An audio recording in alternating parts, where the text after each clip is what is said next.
Good morning and welcome to Deep End Live. My name's John Mason. I'm going to be your host for the entire week here in the studio. This is a brand new studio show brought to you by British Swimming across all disciplines.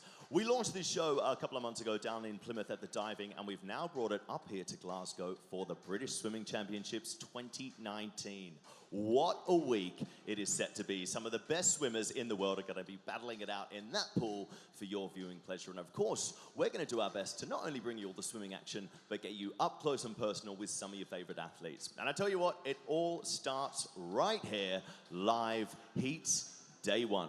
So let's take a look at the schedule and see what you've got to look forward to this morning. Lots of action coming up. We have, at 10 a.m., starting off with the women's 50-meter breaststroke. We then move on to the men's 50-meter backstroke, the women's 200-meter freestyle, the men's 400-meter freestyle, the women's 400-meter IM, and the men's 100-meter breaststroke. So loads to look forward to today. And we're starting it off this morning down here. Joining me in the studio, our resident man in the know, three-time Commonwealth champion, European medalist, three-time Olympian, James Goddard. Welcome to the studio. Good morning. Thank you for having me. Yeah. Really excited to be here. It's going to be an amazing week. We've got some unbelievable swimmers. We've got Olympic champions, European champions, Commonwealth champions. So it's going to be fantastic. I'm really excited to see what the juniors can do this week as well, because it's their qualifications for the European Junior Championships and the World Junior Championships. So big week for those guys as well. I'm really seeing if they can step up and maybe challenge some of the seniors. I mean, we were here a couple of months ago for the European Championships, of course, and we saw the senior squad do some incredible stuff in this pool. So, as you mentioned, those juniors, loads to keep an eye out for and lots to look forward to. Absolutely, yeah. Someone who I'm really excited to see, of course, is Holly Hibbert. She's from Stockport Metro, one of my old swimming teammates, so excited to see her. She won a gold medal here for the 4x200 freestyle relay team at Glasgow. Really excited to see her, see what she can do. We've got a young swimmer, there's a real kind of buzz around the poolside at the minute, and a buzz around the coaches and the swimmers about a young lad called Charlie Hutchinson, who's swimming fantastically out of Ellesmere College. He's got the 400 metre freestyle this morning. He's got the 400 IM later in the week, which I think is his main event. So we'll see how he can do, if he can push into that final and, like I say, challenge those big boys in that final. We've also got, of course, the men's 100 metres breaststroke later today. Going to see the world record holder, Adam Peaty, did the world record in this very pool. So he swims fast here, he loves this pool. It's going to be exciting to see what he can do. Yeah, I know, he's certainly a big contender, and a lot of people coming in to cheer him on as well. And at this first day one as well, lots of exciting stuff happening in the pool. Of course, as we said, there is 6 days of action, though. We're going to be live here in venue and, of course, on YouTube and Facebook page, as well as British Swimming website as well. So if you're not in here and you want to catch up on the action, make sure you do that at home. But, of course, we couldn't put these events on without a lot of our sponsors, so let's hear what some of them have to say.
So there you have it. Lots of people who are getting behind these events and putting them on. It is a massive year this year, isn't it, James? I know you mentioned we've got the World Championships coming up later. This is, in fact, a qualification event for that, isn't it? Yeah, and it's in South Korea as well. How amazing is that? South Korea, it's like, I've never been. I got to travel across all the world, and South Korea is just such an amazing opportunity. And the World Championships are there, so it's very exciting.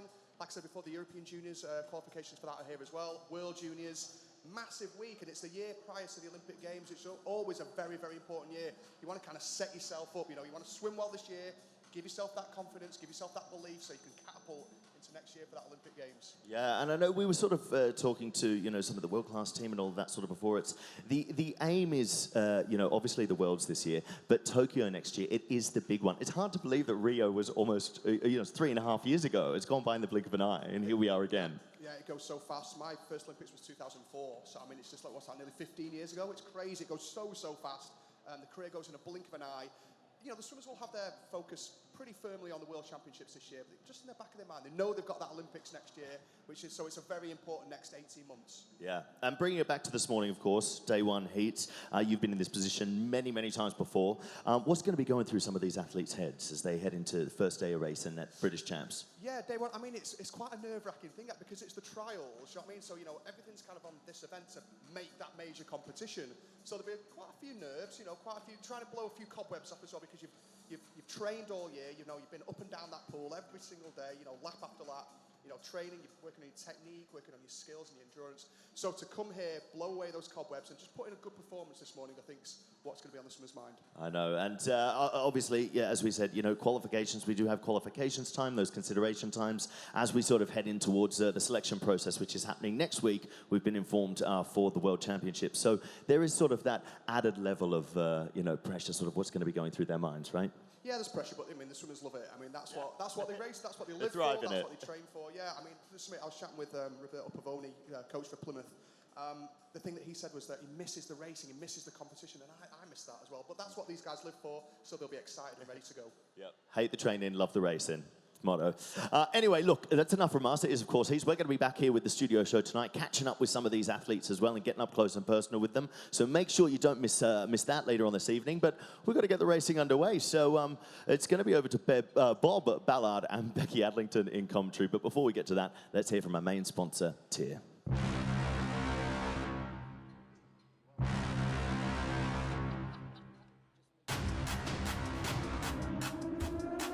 The latest in tech suit innovation. Frictionless fiber construction.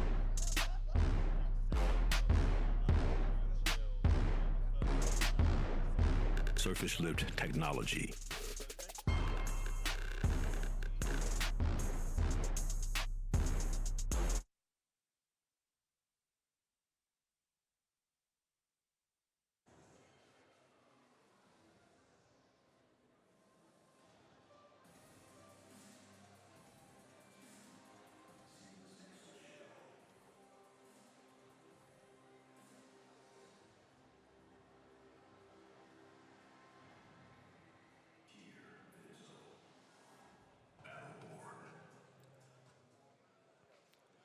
Hello, good morning. Welcome to Glasgow. Welcome to the Tollcross International Swimming Centre for the British Swimming Championships of 2019, the qualification event for many of the summer's big events, including the World Seniors out in South Korea.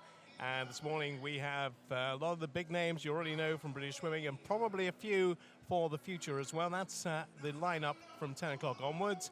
50 breaststroke heats for women, then the backstroke heats for men, the one length, then the 200 freestyle for women at about 20 past 10, the 400 freestyle for men, all of very tough qualification times, by the way, for these events. 11:25 we'll have the women's 400 IM, and then I suppose the thing we're most looking forward to, the heats of the 100 breaststroke. What kind of form is Adam Peaty in? We will know in the next couple of hours, and we'll know even sooner about the thoughts of Rebecca Adlington, two-time Olympic champion from Beijing 2008. Good morning.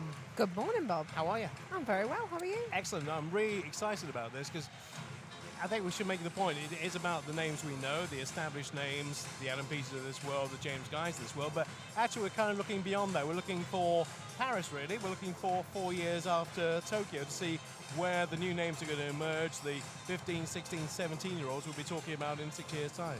Yeah, I love this time of year in the swimming world anyway, because like the rest of the world are starting to race, and now obviously it's the British guys' turn, so see what they've got in the tank. And for me, a year out from an Olympic Games is just the most exciting, because just it's like a jigsaw puzzle piece. It all starts to come together. You start to get to know names. Obviously, your Adam Peaties, obviously the people there that you know already, but at the same time, you're getting some of those younger guys that we've seen in the past past your Tom Deans of the world, but now we're really going to see them step up on a senior stage, hopefully, and make that qualifying time. I mean, the qualifying standards are not easy. It is going to be a tough week, but at the same time, there's 30 spots available on that World Championships team that I'm sure they'll have no problem filling. There are the officials, the starters, and the referee. Craig Hunter to the left of your picture. So yes, we'll start with 7 heats of the women's 50 meters breaststroke. Through amongst them, Sarah Vasey of Loughborough and Katie Matz of Stockport. Sarah Vasey entered in on 30.60, and I say right at the end of the program we'll get the 100 breaststroke. So what I mentioned to say, we'll talk about when we get nearer the event, but see how James Wilby backs up a terrific year last year. I mean, the Commonwealth Games, 3 medals for him, individual medals, 50, 100 and 200, winning the 200. James Wilby had a real breakout year. It's hard to back that up, isn't it? It is, but at the same time, I think James Wilby is one of those people that he's just kind of stepping onto the stage. I think everyone's been talking Adam Peaty, Adam Peaty, Adam Peaty, and James is like, hold on, don't leave me behind. He's in there for the fight. I saw him yesterday warming up. He looks in great shape as well. So Adam's going to go with a fight, I think, this morning. Yeah, looking forward to that, because that's what he needs. He needs a test. He hasn't really got a test on the world stage, let alone domestic, or hadn't until James Wilby came along. But we'll see what he can do. And, of course, they're both in the same club, but with different coaches, which I found quite interesting. Mel Marshall was talking about James Wilby this morning. He was talking also about a couple of the other swimmers who are not in her program. So, obviously, things are looking pretty good in Loughborough. Right, we're underway, or we'll be getting underway right now with the first of the events of the morning. It is the 50 meters breaststroke for women. And they start to the right of our commentary position. We are almost directly in line with them as they come to the 15-meter mark. And here we're talking about Stockport Metro, Mount Kelly, Wirral Metro, Redditch and South Bournemouth, Olivia Heron, Amelia Riggett, Georgia Hittner, Emily Farr, and Phoebe Kelman-John. So they'll finish at the far end from us, which is different to how they finished at the European Championships. So we're having to kind of switch our focus around and see who's going to get to the wall first. It is going to be lane 5, Emily Farr with a 33.56. Well, that's about 4/10 inside her entry time. So we're working on the basis here, Becky, that pretty much the juniors are entered on their best times ever. So if that is the case, it's a 4/10 improvement. I think that's a brilliant ask. I think for a lot of these juniors, it is the experience. Tonight in the finals, we will see a junior final, a transition final, plus an open final. So these guys have got a fantastic opportunity to make the final session, which for them is the experience that they really, really need, to be honest. They need that evening, they need that atmosphere, they need that bit more pressure. So it's great for these guys that they just get to get in this morning, blow those cobwebs away, and hopefully come back even faster tonight.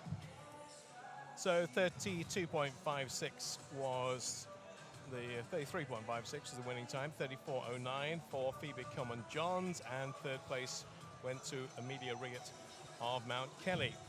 Right, we're into a full lane situation here with 15, 16 and 17-year-olds in heat number 2 of the 50 breaststroke away to our right-hand side. Don't think there's any exclusions, so Georgie Gussie of City of Bristol, Megan Daly of Wickham District, Lucy Canavan of Aqua Bears, Bayun Prototype of Basildon in 4, Charlotte Rigg of City of Birmingham, Isabella Rennick of Millfield, Talia Druitt of Abingdon Vale, and Elizabeth Kingham of the City of Birmingham goes in lane number 8. So we're looking at the spread here of 15 to 17-year-olds. Remember also the junior times that need to be achieved for later in the year, and a pretty even split at 25. I think for these guys with the 50 metres, obviously there is no qualifying standards with it not being an Olympic event. But for these, it is a real good opportunity because it is a world's event. There is opportunities to race the 50 metres breaststroke throughout the year. And for these juniors as well, it's just a nice chance to get in and race at this amazing venue and set themselves up probably for the 100 metres breaststroke as well, which is probably a lot of these guys' favoured events. Maybe some of these guys will step up and do the 200 as well. And I'm sure Wickham will be very happy with the finish there of Megan Daly. She came through, storming through in the last 10 to take it in 33.60, just touching out Charlotte Rigg of City of Birmingham. It looked like she'd have it, but right on the touch by 5/100ths of a second, it's Megan Daly, who improves on her 33.86 entry time for a 33.6 in lane number 2. She just snuck in there. Looking at the thing, there's somebody just coming through in lane 2, which is probably the worst thing in a sprint, isn't it? You think you've got the race, and then somebody sneaks up to the outside and just gets you in lane 2. I wouldn't know, Bob. I never raced the 50s. I was rubbish. Have you done 50s at all? You did the 50, you just done 53 at some point. A long time ago, Robert. A long time ago. Heat number 3 then. And again, the range 14 years to 16. Hermione Rowe of Stockport Metro. Ellie Riley, Hart of Midlothian. Flora Perkin of Exeter City. Eliza Powell of Bromley. Safia Silla of City of Oxford. Imogen Lambert of Mount Kelly. Constance Mortimer of Guildford City. And Amy Watson of Inverclyde. They are the 1 to 8, and there's quite a prominent swimmer in lane number 5. Good start from Safia Silla of the City of Oxford. Got to 25 in the lead. Can anybody catch the blue cap of the Oxford swimmer? Yes, in the outside lane, or the nearest lane to us, lane number 1. Going well, Hermione Rowe of Stockport Metro. She's coming up on through, but it is going to be the City of Oxford's Safia Silla who gets there first in 33.40, so just trimming her personal best time of 33.48. I think we've had PBs in every heat so Yeah, far. we have. Let's keep this going. We like it. We like it. Probably won't happen when we get to the latter heat. Unlikely to get personal best then, but certainly Positivity, Bob. yeah, Positivity. oh, no, I like it. I like the positivity. And I like the way we started here with 3 very good starts for Emily Farr, for Megan Daly, and for Safia Silla. We'll get to the cyclically seeded heats, which you know I love saying. When we get to heat number 5, let's make sure you get teeth in for that one. Heat number 5, when we get to Tatiana Belagonov, and we'll have Katie Matz and Sarah Vasey. They'll all be going in heat 5, 6, and 7. In case you have joined us late, where have you been? The 50 backstroke for men will be after this, and 200 freestyle for women, 400 free for men, 400 IM for women, and then the 100 breaststroke. Obviously, Anne and Petey going in lane number 4. In heat number 8, James Wilby and Ross Murdoch also in there. So when we get to the final tonight, I'm going to try and see whether we can predict how many people are going to go under the minute mark. 3 tonight, maybe? Possibly 4. Possibly 4, yeah.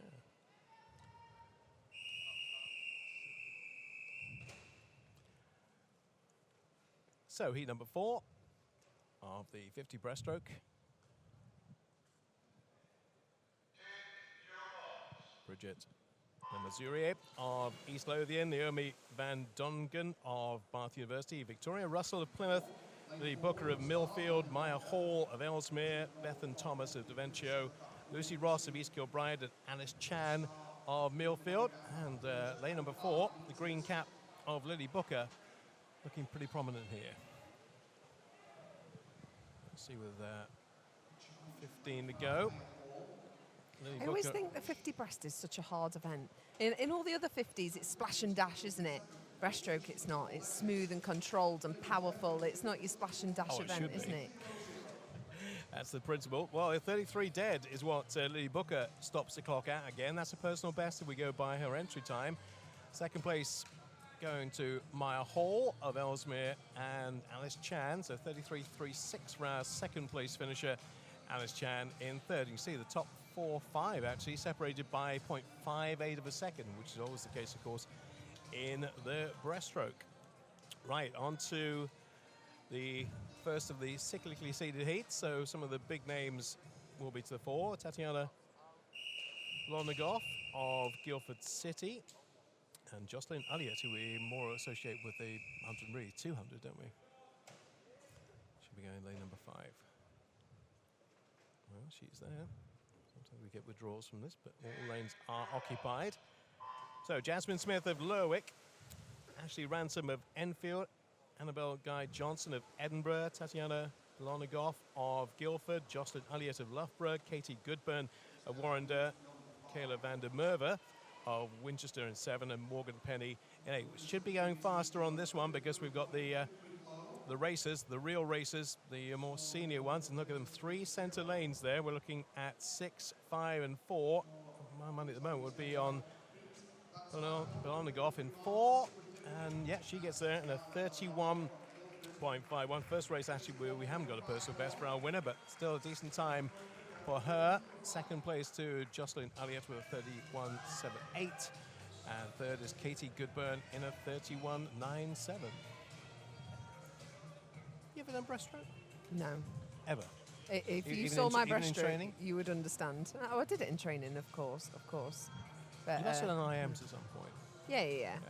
But you should see my butterfly and breaststroke, Bob.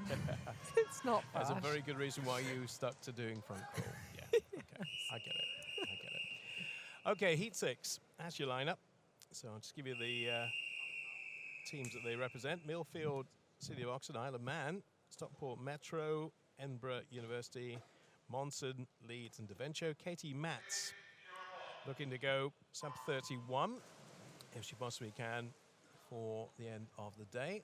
And that's even split. In fact, if you look across to the far side of the pool, 7 and 8 have got off to really good starts. Rebecca Clines and Amy Mead. As the race starts to unfold, there's that centre lane. Katie Matz, 21-year-old from Stockport Metro, is coming into the fore, but a very good swim by Rebecca Clines of City of Leeds on the far side, and she's right in the mix, and that yellow cap is looking very prominent to me. Now, can she get to the wall first? I think she might possibly touch them out very, very tight.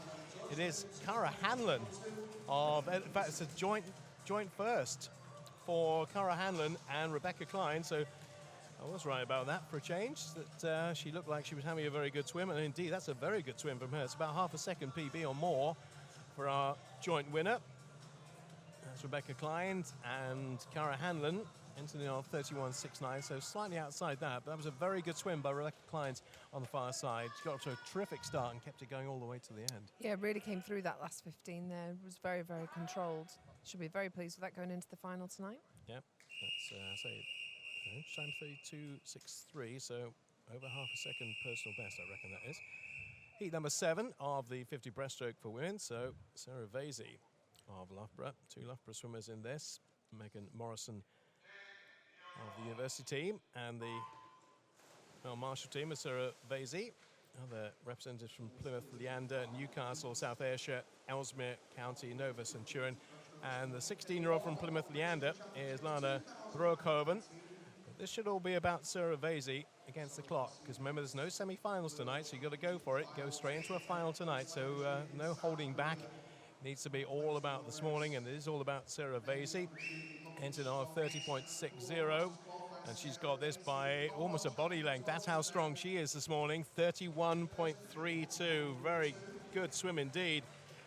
Massively faster than anybody else we've seen this morning. 31.32 for our winner. Katie Robertson almost a second behind. That's how much she dominated that race. Megan Morrison in 3rd place. And 4th going to Ankarad Evans of Ellesmere County. That was a very impressive display. Yeah, very, very good. She had a little bit of a slow start, but then just totally came into her own. And obviously she had a great year last year at the Commonwealth Games, getting that gold medal. So for her, Worlds are definitely in her sights, but more for the 100. So she's obviously looking in great shape, and that will give her loads of confidence for later on in the week for that qualifying event. Now, the reason to me that the men's backstroke is so important these days is the fact we're looking at that extra added advantage for the medley relay. When you look at it, we have world-class freestyle, world-class backstroke, world-class butterfly swimmer, world-class breaststroker. It's just that extra now. Chris Walker-Hemmond's no longer in the mix. It's finding somebody who can step and do a 53 in the 100 to give us a chance of getting that gold medal in Tokyo next year. Yeah, I don't know whether you saw Chris Walker-Hemmond gave us all a bit of a fright on April Fool's Day by saying he was making a comeback. We were all like, ooh. But yeah, for the backstroke, it is one of those that for the guys that are coming through, these junior athletes, they've just been a tiny bit too young, but next year they're going to be absolutely perfect age. And we have got a couple of guys. Obviously, we've spoke about Luke Greenbank quite a lot over the past couple of years, and then you've got your Nicholas Piles and people. So I think it's going to be an exciting week this week to see what they can pull out the bag, because the thing is, these guys as athletes know about that medley relay as well. They're trying their best, obviously on an individual stage, but they also know that that relay is a fantastic opportunity. So I'm sure every coach in Britain has been going, right, everyone's going to become a backstroker, and I think in 5 years we'll see an abundance of backstrokers. It's strange strange how it goes cyclically, because we had a time when we had Gregor Tate around, obviously James Gunnard, people like that, who were world-class, making Olympic finals, making world finals, and it kind of dropped off a little bit when they retired. We didn't really have anybody to fill that void, but it's happening a bit now. It does that we see that so often. We saw it with women's breaststroke for a little bit, and then they've kind of all come through. I think at the minute we're kind of seeing that with the women's 200 free. We haven't had the strongest female relays, and yet traditionally we've always been strong at female relays. So it kind of just goes peaks and troughs, doesn't it? Obviously, the 50 is only an indication where we'll be with the 100. It comes later in the week, but we'll get many of the same protagonists involved in the 50. We're going to have 3 to go for the start of Heat 1. All 16 years of age. From Cockermouth, from Leicester Sharks, and from Derwentside, Samuel Greenbank, who is the brother of Luke. In 3 of them, met him earlier on. Luca De Silva of Leicester Sharks and Lewis Maxwell of Derwentside. Sam looked very confident when I spoke to him earlier on, and I think he's got every reason to back up that confidence in lane 3. Looks like he's going to probably take this. So Lewis Maxwell is coming back strongly. Maybe Lewis Maxwell's just going to get to the wall first. Very tight. Maxwell doesn't. Gets touched out by Sam Greenbank in a 27.66, which is his entry time is a 27.98. So in which case he's done a third of a second PB. He might be one of those athletes, Bob, you were talking about for Paris. Yep, could be. He's 16, and as we know, the men tend to develop later. Obviously, there are exceptions like Daniel Goethe, and then the breaststroke came through at 15. But generally, the men develop a little bit later than the women do. Yeah, I'd say on average they are. I think they tend to be a good kind of 3-4 years, don't they? Just because you gain so much, I think for men, so much strength and power once you get into your 20s. I mean, you only have to look at Adam Peaty as an example. As a 19-year-old boy, if you saw a photo of Adam Peaty, you wouldn't recognise him, would you? You'd go, what? Who's that puny boy? He's not going to make anything, is he? Right, heat number 2 of the 50 backstroke for men. There's Choran of Hastings, Carl Barrett of Aberdeen, Toby Hill of Prescott, Ryan Robertson of Glasgow, Walter Hackett of Dunstable, Dylan Channer of Hillingdon, Joshua Smith of Dunmow, and Cameron Booker of Wickham. They're all got pretty similar entry times here, ranging from 27.72 to 27.93. So we go by that example, it should be a blanket finish between this lot because there's not much between them. And lane 8's had a really good start. Cameron Brooker, terrific start from the Wickham swimmer up at the top of your picture there with the green cap. Now, can he keep it going? They're all coming back towards him as you would expect. Toby Hill of Prescott's going well in lane number 3. And it's going to be between 8 and 3, I think, for the win here. Who's going to get there first? It is just Cameron Brooker. What a terrific race that was from him. Do you know what? That's nearly a second PB. He did most of that on the start as well. What an incredible start. I mean, Kevin Brooks, the coach at Wickham, will be absolutely thrilled with that because he was amazing off the blocks. That was a fantastic swim, and he held it all the way through. I really love watching the backstroke starts, especially now with this addition of this ledge that they put in the water. It just kind of makes it so much smoother, so much more powerful, and you just gain so much from the underwater as well. I think you can win or lose a race on the backstroke start. Well, he's just equaled the time of one of the cyclically seeded heats later on, 27.03. That is an amazing swim. From a 27.93 down to a 27.03. That's not even a slight improvement, that's a massive improvement. On a 50, definitely. Yeah. On to heat 3, Christopher Hooper of Ellesmere, Billy Dewhurst of Preston, Kieran Rutter of Sutton, Shackle Giordani of Haringey, Alice Morgan of Wickham, Matthew Ferguson of Woking, Ian Lauritsen of Millfield, and Nicholas Skelton of the City of Oxford. Well, I'm not sure anybody's going to quite match the start. That's a very good start, certainly underwater-wise, from Ian Lauritsen of Millfield in lane number 7. Now, can he make the most of that? That was a terrific start. He took his whole 15 metres underwater pretty much on that. But you can see this is going to be very tight. May well be lane number 2. Billy Dewhurst, who gets there first. He does in 27.06. And again, 27.63 his entry time, 27.06 his finishing time here. And exactly what we want to see from this meet from the younger competitors is big improvements, and we are seeing big improvements. We saw some really quick times of the Europeans back in August from the seniors, and it's obviously a pool that brings out some good personal bests here. What I really like to see is some of these guys stepping up in the heats and racing fast, because that's what you have to do. If you're going to be making European Juniors in the summer or World Champions, no matter what it is, you've got to race fast in those morning heats to make it through, because that's the standard once you get to that level. So for these guys, it's really, really good practice to see that they are going for it, because there is opportunity tonight with having those 3 finals, the junior transition and open finals. There's so much opportunity to make it back that they probably know they are safe to come back this evening. So the fact that they are going for it, they are giving it a mile, is a real positive sign, I think. Might be a DQ here, I think, for going more than 15 metres underwater. Just checking with the judges, because there were a couple that were looking maybe like a little bit more. Here it is, and it is in Lawrence. I did talk about his start, didn't I? I did say how well he'd gone underwater. He just went a little bit too well underwater and did 16 rather than 15. So DQ for the Millfield swimmer in lane number 7, with the winner unaffected. That's your lineup for heat number 4. Conor Massey of City of Glasgow, so he should know this pool intimately. Thomas Clare of Team Ipswich. Cameron Mackay of Leatherhead, Thomas Thornley of Loughborough University, Jacob Newcomb, Mount Kelly, Alexander Armstrong, no, not that one, of Guildford. 7 is Daniel Jenkins of City of Oxford, and Keir Edgar from the First Club. Fastest on paper is the Loughborough University swimmer in 4, Thomas Thornley. As we've seen this morning, there have been plenty of examples of people massively improving. Nobody's anywhere near 15 this time, so I think we're pretty much clear on the underwater on the 15, which is good to see. Thomas Thornley has had a good start, but not quite as good as Daniel Jenkins of City of Oxford at the top of your picture. He and Keir Edgar are racing. But coming back into the picture, down below here, lane number 1, Conor Massey.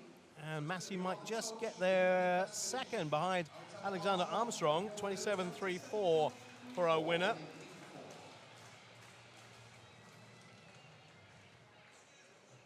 Alexander Armstrong with a 27.34. So again, it's moving in the right direction by 13/100ths of a second. Conor Massey in second place, and Keir Edgar at the First Club in third. Again, very tight finish, 1/10 of a second between the top 2, and just over 2/10 between the top 3. We have 9 heats in total. On to heat number 5 of the 50 backstroke. I'm waiting for you to say it, Bob. Secretly seeded heats. We're nearly there. It's a good one to test out the molars this time of the morning, to be honest. Heat 5. So Harry Constantine of Hatfield, Thomas Pickering of Linslade, Leo Saragans of City of Birmingham, Samuel Pease of University of Stirling, Alex Watkinson of Warrington Wolves, Moritz Hugers of Windsor, Jonathan Adam, Ellesmere, and Alexander Harris of Stirling Swim. Well, look at that. All pretty much in line at 25. Top of your picture, looking good with the yellow cap, is Alex Watkinson of Warrington. But this is a close one to call. Probably go 3.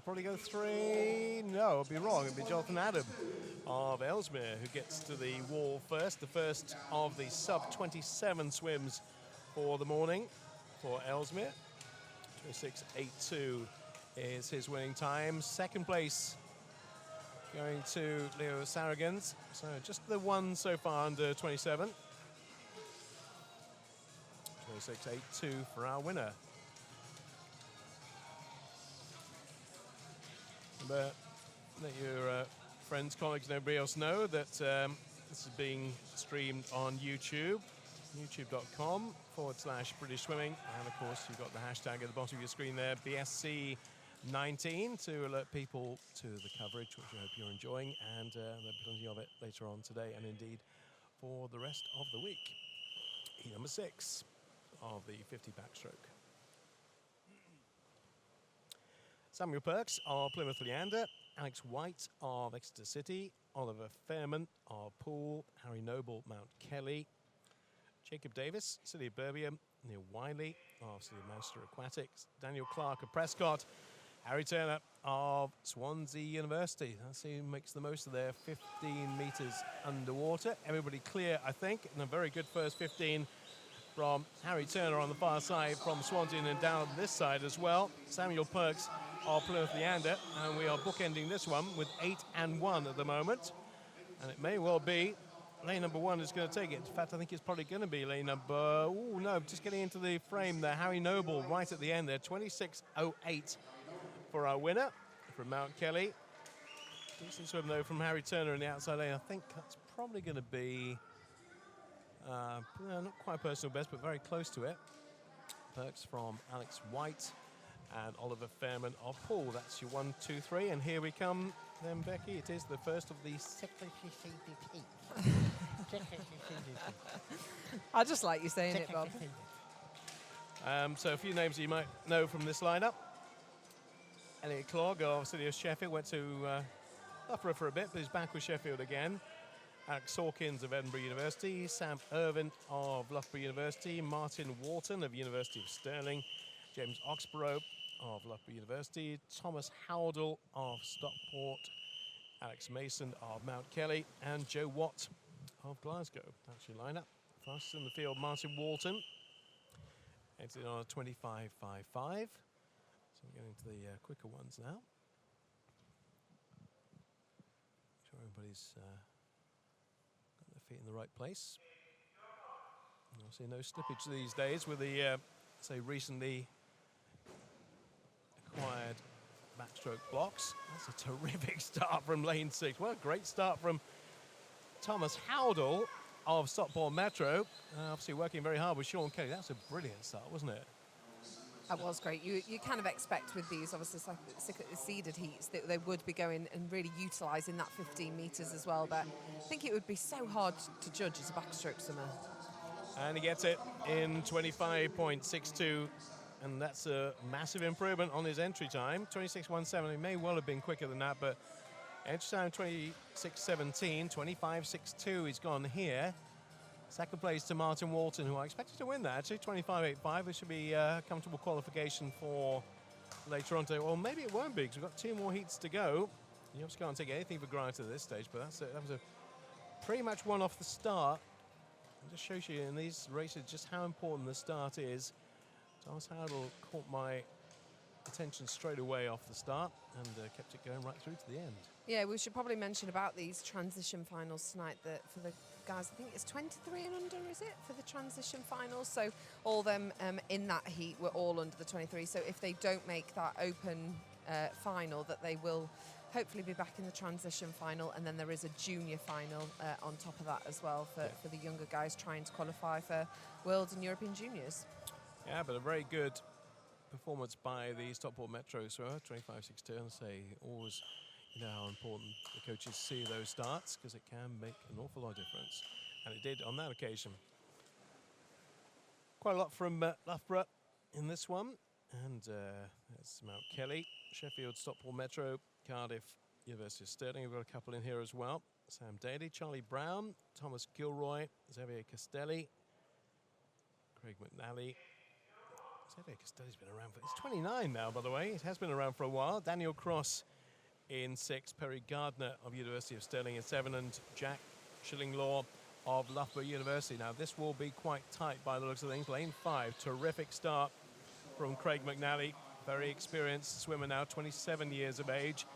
Is leading them all home, but they're starting to come back, and this could be 4 or 5 pretty much in the line here. Is McNally going to get there first? It's going to be very, very tight.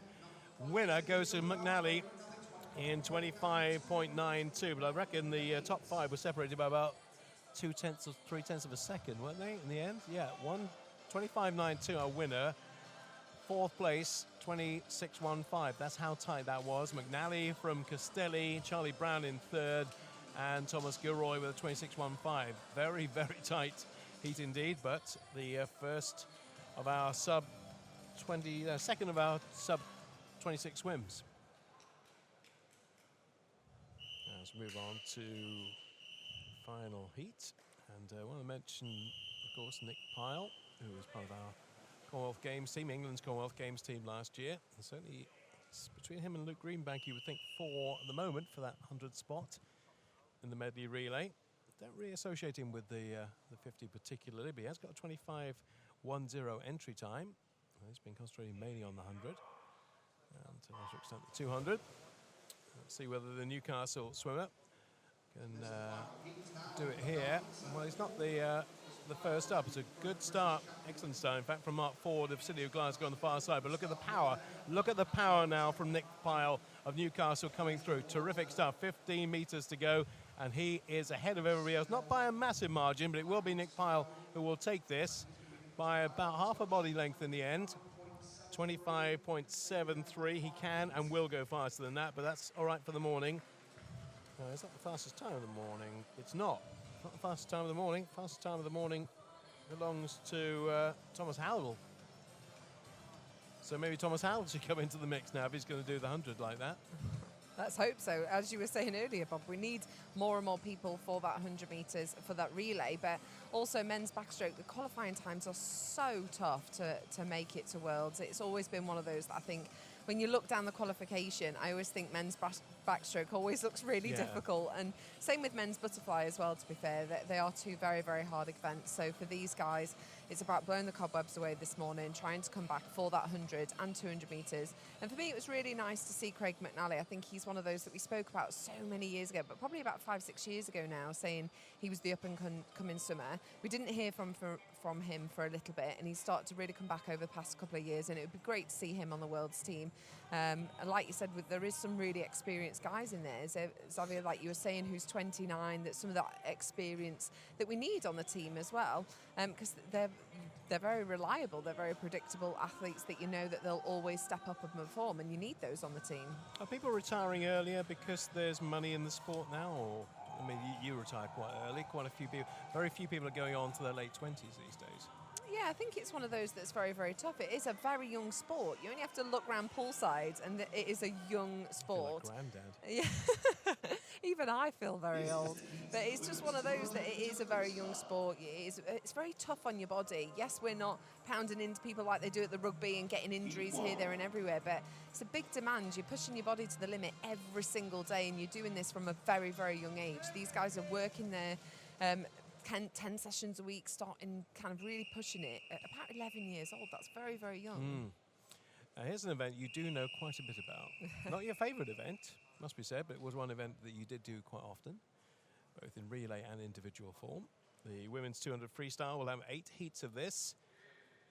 And again, early stages, first few heats will be looking for the juniors to emerge, because I think Becky was saying earlier on in commentary, at the moment, women's freestyle in this country is not strong, sadly. It's something we need to work on. Yeah, it's one of those that I think it does dip down. And obviously, we have got, who James mentioned earlier, Holly Hibbert. We've also got Freya Anderson, who we've seen over the past couple of years, a junior swimmer really kind of coming into her own. But as far as kind of on a world stage, we've been quite far off the rankings when you look at it. I think a lot of the world are going 154, 155s, and we're struggling to kind of just make 157s. So we are very further behind. We've always had a tradition of having a really good women's 4x2, which has kind of dropped off a little bit as well. So it would be really nice to kind of see some of these younger guys getting through.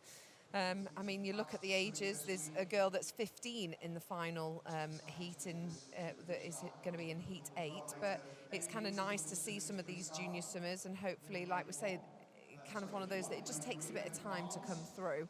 And there is that fantastic opportunity for the relays as well, so hopefully coaches are identifying that. But 200, I think, is a really tricky one, because you're not a sprinter, but you're not that distance, and you kind of just get a little bit lost sometimes, don't you? Because I think for 200, because you're either, do you get plunked in the distance lane or do you get plunked in the sprint lane? It's kind of like, where do you go? And you look at the talent that we've lost. Obviously you, Joe Jackson, Ellie Faulkner retired last year, Jazz Carlin retired fairly recently. A lot of big names who were part and parcel of the international scene for so long have all gone.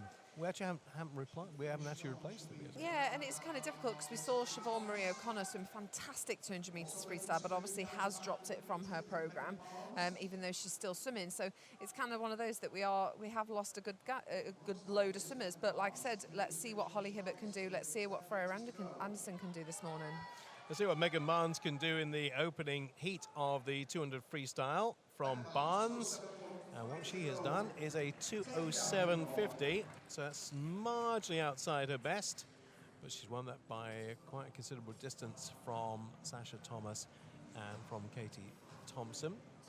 Yeah, it's a weird one. We talk about swimming being cyclical. 2008, it was very much on the GB team. There was you, there was Joe, there were a lot of very strong women. The men, not so much. Go to 2019, and it's all we're talking about. James Guy, we're talking about Adam Peaty. It tends to be mostly the men we're talking about. It'd be nice to maybe redress that balance a bit. Yeah, but like you say, we have lost your Jazz Carlin.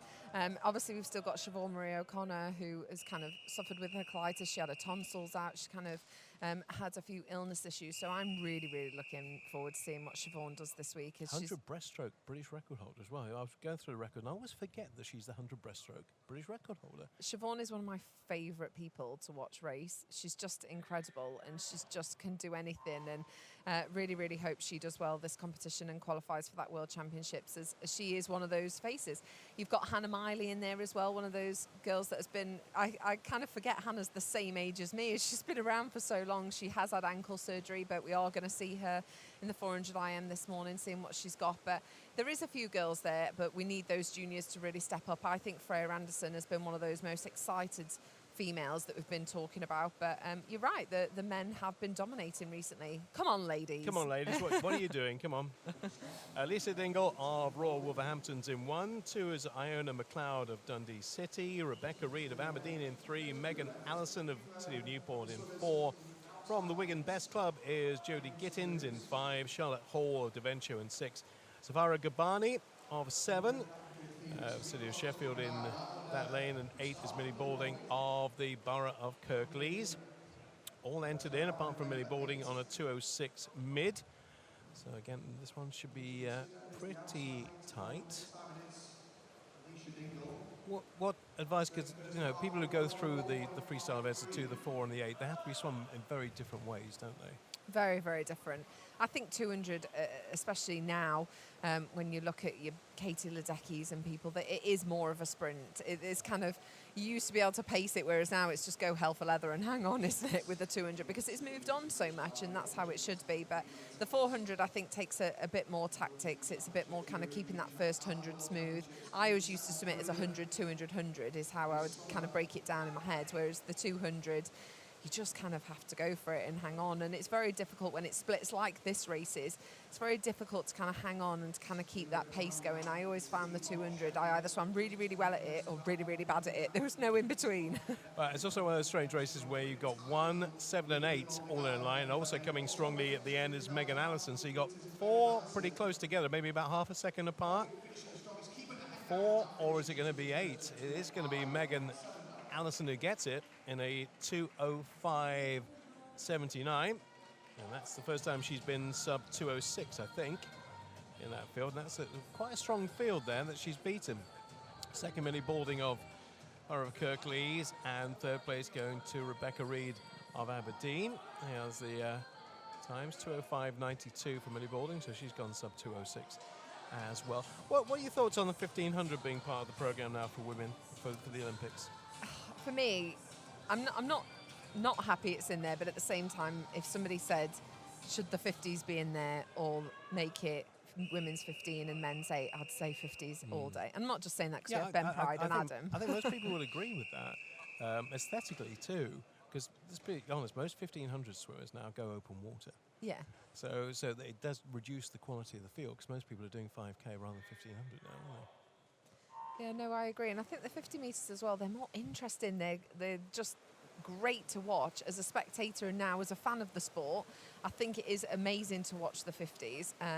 And it is good for their programme as well. I mean, for Adam, he will go to the Olympics just doing the 100 metres breaststroke, and, well, hopefully he will, and the relays. So he can fit it in his programme, whereas to say to a distance girl, well, you've got the 2, 4 and the 8, plus then the 15, it's just a lot, and not isn't everybody it? is Katie Ledecky. In fact, nobody's Katie Ledecky. Nobody is Katie Ledecky, exactly. Whereas I think it would have easily fit into the individual swimmers for the 50s program better than the 15 does for the women and the 800 does for the men, personally. On to heat number 3. We're well into it now, and Lauren Weatherall of Ellesmere looking very good in lane number 1.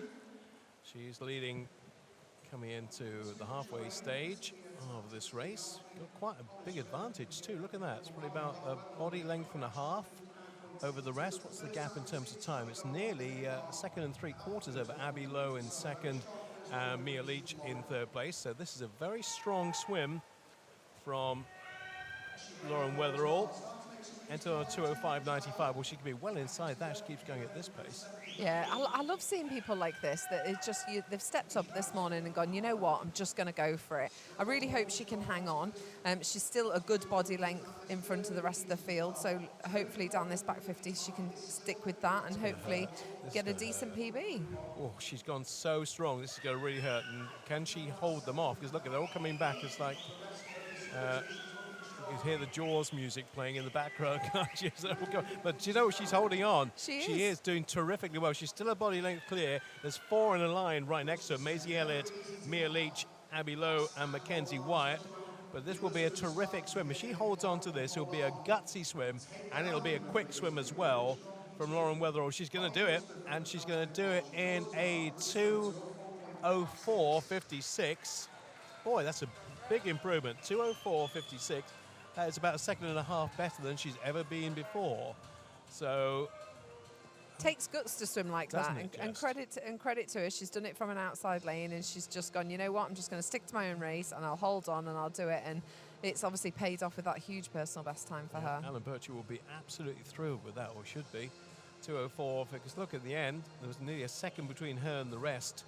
Maisie Elliott, Abby Lowe, and then Mackenzie Wyatt. So very impressive stuff. Well done to Lauren Weatherall. Fastest time of the morning so far. We have 8 heats of the 200 free. We're on to heat number 4. Franca Wilker of Plymouth Leander, Rebecca Sutton of the City of Cardiff, Anna Smale of Ellesmere, another Ellesmere swimmer in 3, Alice Thickett of City of Sheffield in 4, Eleanor Morgan of Nuffield Clwyd, then Michaela Glenister of Leicester Sharks, Kelly represented by Georgina Dennis, and Amy Davis of South Croydon. That's your lineup. All in the 2:04 park, apart from a couple of them in the 2:05, but 2:04.66. Alice Thickett's time 17 there, so all 17-year-olds apart from Rebecca Sutton in lane 2, who is 18 years of age. That's the first 50 completed, and as you expect at this stage, pretty tight between them, although again we're looking to the far side of the pool. 8 and 7 and 6 seem to be having a very good morning. A lot of the action seems to be happening either nearest to us or on the far side. The centre lanes, when you look at the way they should be shaping up, should all be happening in the middle, but most of it's happening in the outside lanes today. They obviously had their Weetabix for breakfast. They did. I think it's also a split as well, because you kind of sometimes see the guys that are more suited to the sprints and the 100 metres, and then you see the distance guys that are probably the 400 and 800 swimmers that go, oh, I can't go out that fast, but I'll come back strong. So Plymouth Leander's Franca Wilker of 2:05.34, her previous best. But again, you're looking at somebody who's going incredibly strong here. Maybe she, I don't know if she did see the previous heat or not, but she's taking out pretty much the same way that Lauren Weatherall did. Trying to break the field, and she's probably got a bigger lead. So it's about a body length and a half going into the last 50.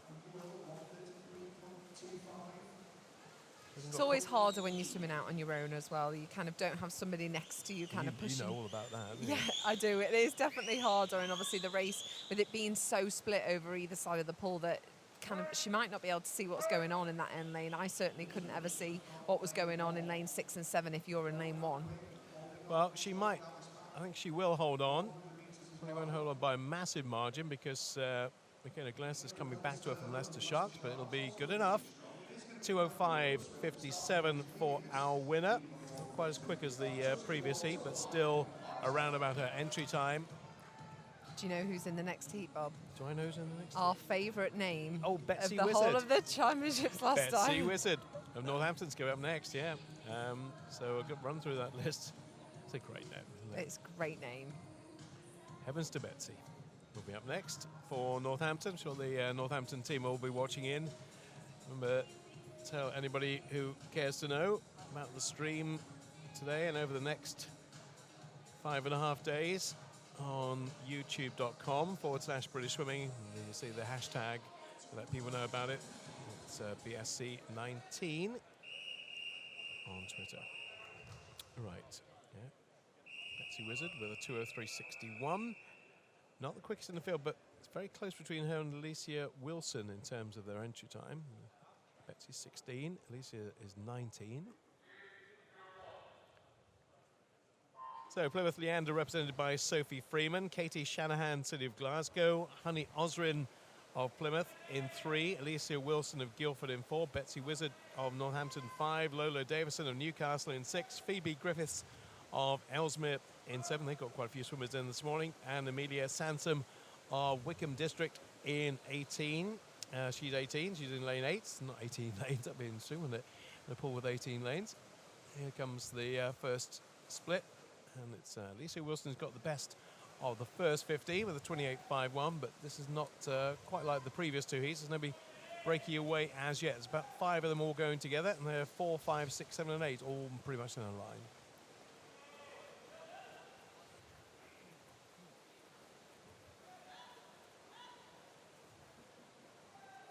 So there are quite a few PBs in the earlier heats. Let's see if we can get a few more here. So lane 4 still holding on. She led 50. She leads at 100. First of the swimmers to go over under the minute. First, I think, under the minute in the 100. 59.71. Followed by Betsy Wizard. And then Lola Davison. And joint 4 at that turn were Katie Shanahan and Sophie Freeman. And just getting into a stroke and starting to extend things just a little bit now as Alicia Wilson of Guildford in lane number 4. See what kind of a gap she can get over the rest as she turns now. 50 to go, and she's now being joined. A very good turn from Betsy Wizard in 5. She made up a bit of ground there. She was about a body length back. She probably made up about half a body length, but then into the stroke, into the straight. Alicia Wilson's gonna, looks like she's gonna take this. 2:03.58 is her entry time, so she'll be hoping to get down to low 2:03s, maybe 2:02 if she can. She's led this all the way through at 50, at 100, 150. Stops the clock at 2:02.86. So yeah, she is into the 2:02s for the first time. She takes about 3/4 of a second off her previous personal best. Katie Shanahan in second. And poor Betsy went back a little bit. Well, she is second place, 2:03.73. Sophie Freeman in third, and Lola Davison of Newcastle in fourth.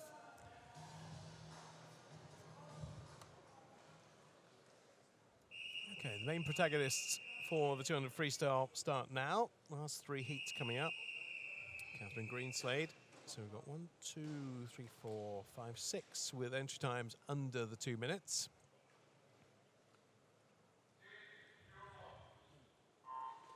Vicky Miller of East Kilbride in 1, Mia Slevin of Daventio in 2, Amelia Rodd of Ellesmere in 3, Catherine Greenslade of Edinburgh in 4, Elizabeth Harris of Stockport Metro in 5, Candice Hall of Loughborough in 6, Alice Thomas, another one of the, how do I phrase it, oldies? 29? She's 29. Hey, that hasn't stopped her. No, it hasn't. Definitely not. No, it's just, as I say, it's rare when you look down and see anybody in their upper 20s these days. It's actually quite a rare thing to see. She's in lane 7, and Emma Russell of Hartlepool loaded at the other end of the scale, 16 from Scotland, with a 2:03.53. So, should be all about the Edinburgh swimmer in 4 and the Stockport swimmer in 5, but not quite developing that way at the moment. Candice Hall of Loughborough is leading in the early stages, and lane 4 is going to go over first at the halfway stage. I think with Alice being a butterfly swimmer, her turns are just incredible. It's amazing to see how much she just gains just from that underwater. They do start to claw back on the swim bit. Obviously, she's not a freestyle swimmer, but at the same time, her turns are just incredible to watch. Yep, W picture in 7. So she's second at the moment behind Catherine Greenslade. Greenslade, they go to the wall pretty much together.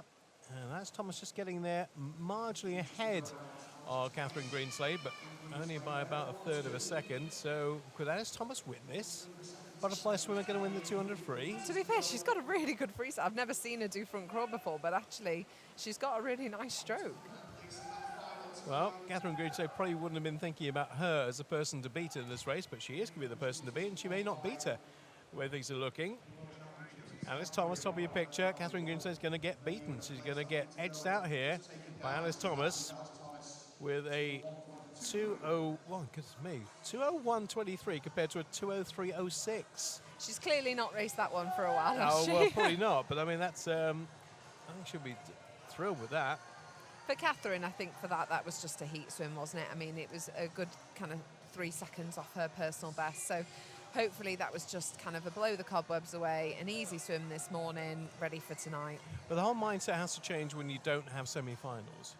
When you're going straight from heats to finals, you don't have that kind of safety net, if you like, where you can swim maybe a little bit below par in the morning, think, oh, well, that's okay, I've got a second chance. She definitely can't swim like that at Worlds. If she makes it, she definitely shouldn't be swimming a 201, as she wouldn't make it back. And even for the 4x2, even if for the heats of that, you've got to be swimming near your PB as a team to make it back for that final.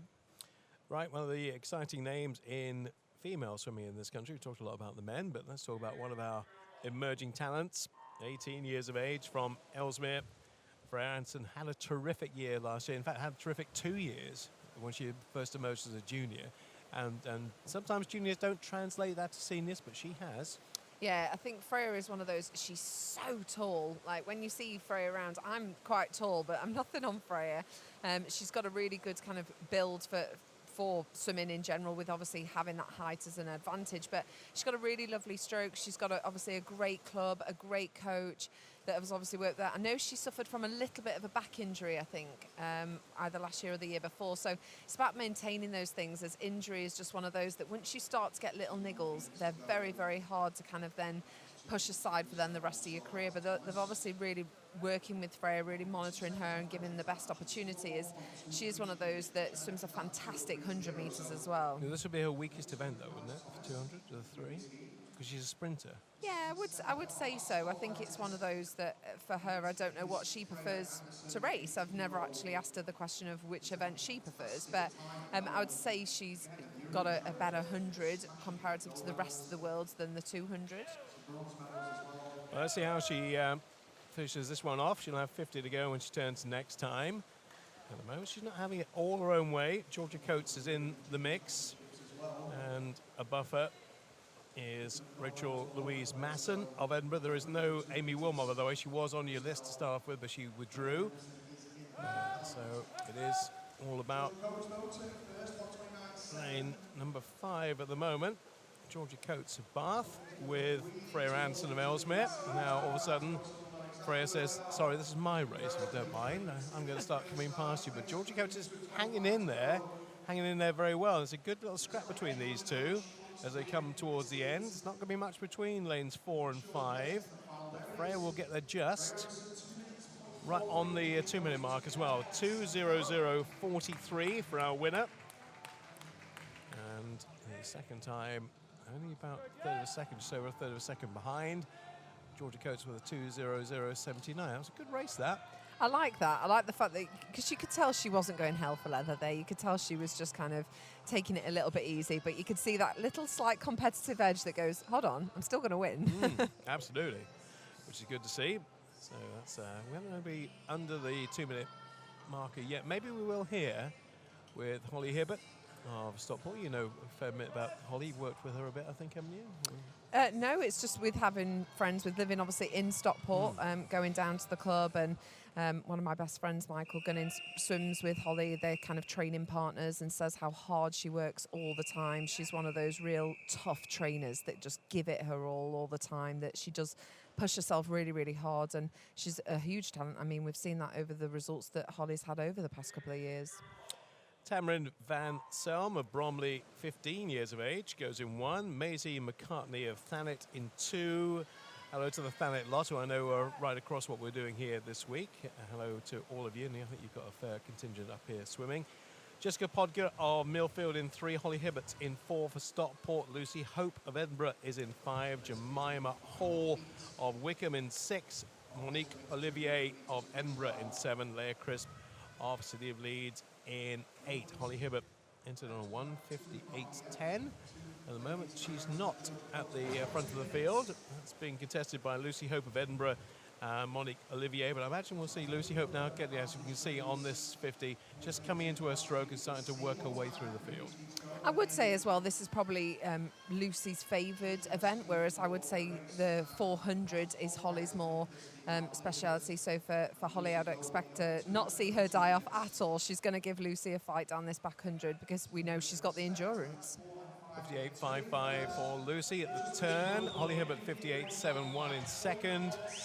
Monique Olivier of Edinburgh in third place. And again, good to see a race. And we are seeing a race here between these two.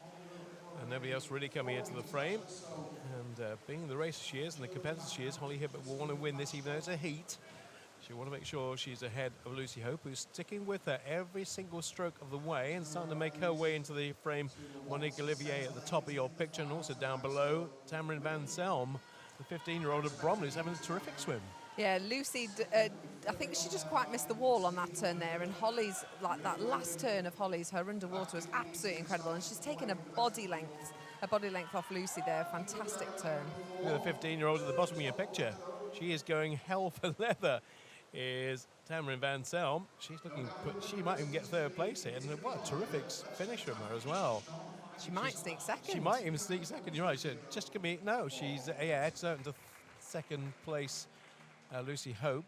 No, she does get second, you're right, absolutely right.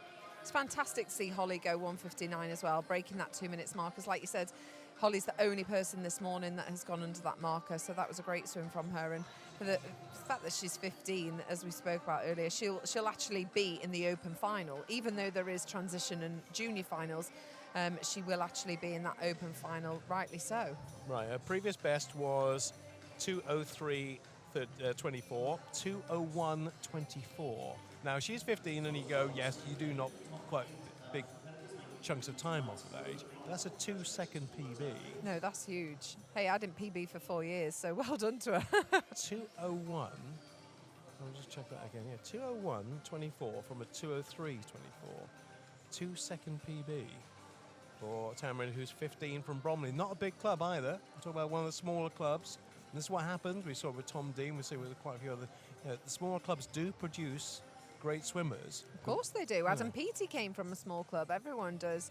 I think that's what's really, really nice to see, and we've kind of seen that in the tradition of swimming. Hannah Miley. There's loads of athletes that you can give those examples to, and it's just about finding that one athlete that will push themselves every single day, work really, really hard, has the talent, has that work ethic, and the coach is there to obviously make sure that their tactics and technique are there as well. So they've obviously put everything together to do that, and it's amazing. That's what this trials is for. Do you know what I mean? This competition is to introduce us to people like that, as like you say with the Olympics next year, with Paris in 4 years' time. It's about getting to know those junior swimmers coming through. Just wonder whether she does the 400 as well, because that finish in the 200 looked like she had so much left in the tank. Tell her to, Bob. You have a word. I need to check. Get the entry times, get the entry list, and see if she's in the 400 as well. Anyway, we'll move on to, again, an event that we were very, very strong in at one point. We're not quite so strong in now. So the 400 free has dropped off. Obviously, David Davis went away. Going back a bit further, Graham Smith went away. Dave Carey. You know, James Guy now doesn't do it. No, exactly. And so the 400 free is a little bit, I'd say, on the program, one of the weaker events for the men. So who's going to step up? And again, you've got people who are 1,500 swimmers coming down to 4. You've got some 2s going up to 4. We've got good swimmers, but we don't have any world-class 400 swimmers. It'd be nice to see somebody break out of that pack here, perhaps. We could see that. I mean, you have got people like Stephen Milne, Tom Derbyshire, Daniel Jervis, Jay Elliott that are all swimming here. So it's not an easy consideration time that they have to go, is it, for the qualifiers? They either have to go a 3:45 and finish first, or a consideration time is 3:46. And no one is obviously in the final, but no one is obviously down for that this morning. That it's going to be a big ask. It's going to be at least a kind of 2 to 4 second PB. That's a big ask. Certainly is. First heat of the 400 freestyle for men contains Jackson O'Rourke of Northampton, closest to us, in lane 3. Jacob Davis of City of Birmingham in 4. And Joseph Dayan of Stockport Metro in lane number 5. All with almost identical entry times here. 4:09.52, 4:09.76, 4:09.82. So there may not be a great deal between them. Age-wise, one 16-year-old in Dayan and two 17-year-olds in Jackson O'Rourke and Jacob Davis. We have 8 heats of this, and names we'll be looking out for a little later on in the program. Jay Lilliott goes, Dan Jervis side by side in lane 8. In 7, Stephen Mill will be in that. We'll have Regan Lloyd, who's really coming through from Ipswich. He'll be in lane 4. So, yeah, the big names. Obviously, later on we get to the heats 6, 7, and 8. This one, though, is the halfway point of the 400 freestyle. And so they're all looking to get down below 4:09, maybe get into the 4:08s, maybe 4:07 even.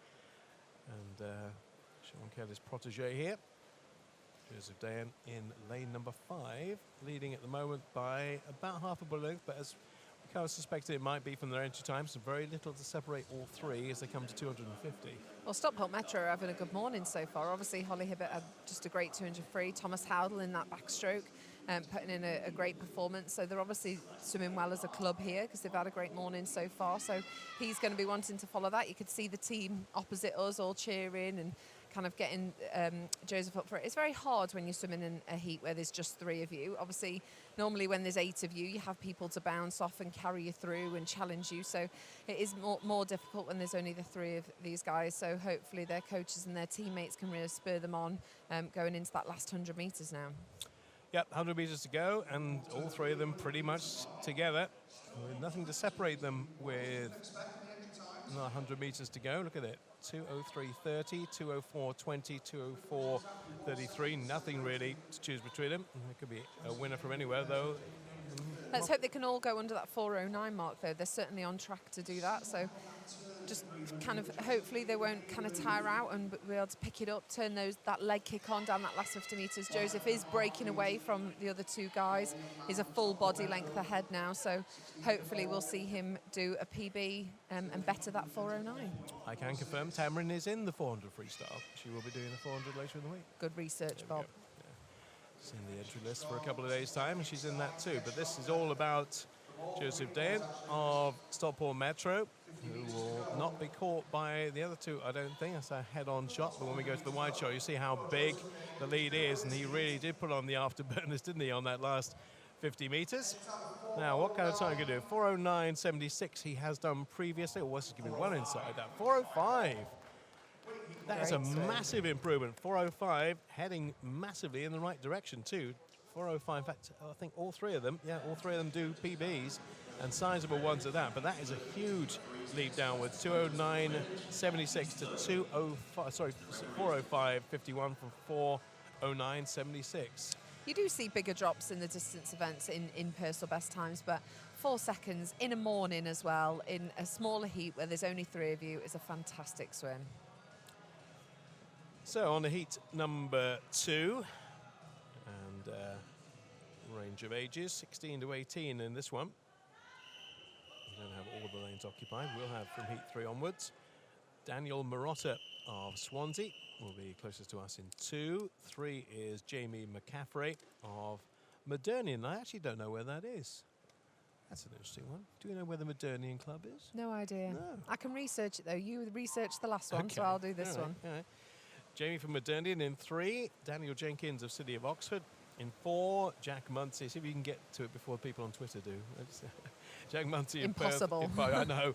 Ethan Raymond of Plymouth in 6, and Joseph Sadler of Nova. Because normally I'm across most of the clubs, but that's maybe a club that's changed its name that I wasn't aware of. Anyway, they're all in the 4:09 ballpark. Apart from Daniel Jenkins, has done a 4:08 before now. And Jenkins just behind Joseph Sadler at that turn. There's your splits on the screen. Joseph Sadler from Jenkins, from Raymond, and Jack Muncy in 4th place. And all 4 at the top of your picture, separated by, well, less than half a body length at the moment as they come towards the 100 stage of the 400. Got some news for me? Absolutely nothing, because I've got no signal. Okay. I might check this for you, but yes, it's an interesting one because it's a club I've not come across before, and they're probably all screaming at their their tellies or their applications. Go, you should know that. Well, I don't. You can just guess. I don't think you can. I don't, because there's no obvious sort of local thing. There we go. Just bear with us while we wait for something to happen on the phone. Bedford. Premier Swimming Club in Bedford and Bedfordshire. Good job. Some of us had signal. So that's where they're from. So hello to everybody in Bedford. Watching their man. He's not doing massively well at the moment, but it's a very competitive race and it's very tight. So a lot can still change. We're not even at the halfway stage yet of the 400 freestyle. Nobody's been dropped, so all those lanes have a chance to win this. Very, very tight as they come into the halfway stage. Daniel Jenkins of City of Oxford, who is quickest on paper, leads from Daniel Marotta, and then Ethan Raymond, and 4th is Jack Muncy. Now Manfred Modernian is just a little bit off the pace, but not far. You can see him there in lane number 3. Just one up from the bottom. And this is a very tight race. You can see maybe 4, possibly 5, all finishing within about half a second of each other here. Unless somebody's going to make a breakout in the last 150. See that? There is only 0.8 of a second between 1 and 5 at the moment. That's how tight it is. At least they've got a good race. Yeah, it's a very good race. And who's going to emerge as the winner in the end? That's the big question. I'm not sure I could give you an answer on that right now because they are so tight. It keeps changing hands. Down the bottom, the real spurt on that 100 came from our swimmer in lane number 2 from Swansea Aquatics, Daniel Marotta, who was there or thereabouts, but now has started to really push. I think the others have realised they've got to try and go with him here, and I'm not sure many of them can. Yeah, you always see on that last 100 who's got anything left in that tank. It's very, very hard, especially for a morning swim. These guys are wanting to push themselves, and it's kind of one of those, how much have they got left? It's lane 4 now. He's taken a whole body length off that. Yeah, Daniel Jenkins has got the slightly quickest entry time of the field, but again, he'll be looking to go under that 4:08, 4:08.61. This is a terrific, look at how powerful this finish is. Looks like he's doing a sprint rather than finishing off a 400 here. He left a lot in the tank. Well, absolutely. And the 4:08.61 is his previous best. Well, again, that's going to go fairly comprehensively here. 4:05.94. That's terrific. And just slightly slower, actually, than the previous heat, but still a massive improvement from his entry time to the 18-year-old from City of Oxford. So we'll take it at 4:08.61 is his best time. Well, it was his best time because 4:05.94 now is his best time. Daniel Marotta, who made that burst at 300, finishing on a 4:08.56. Jack Muncy of 4:09.06. And how did our band from Modernian do?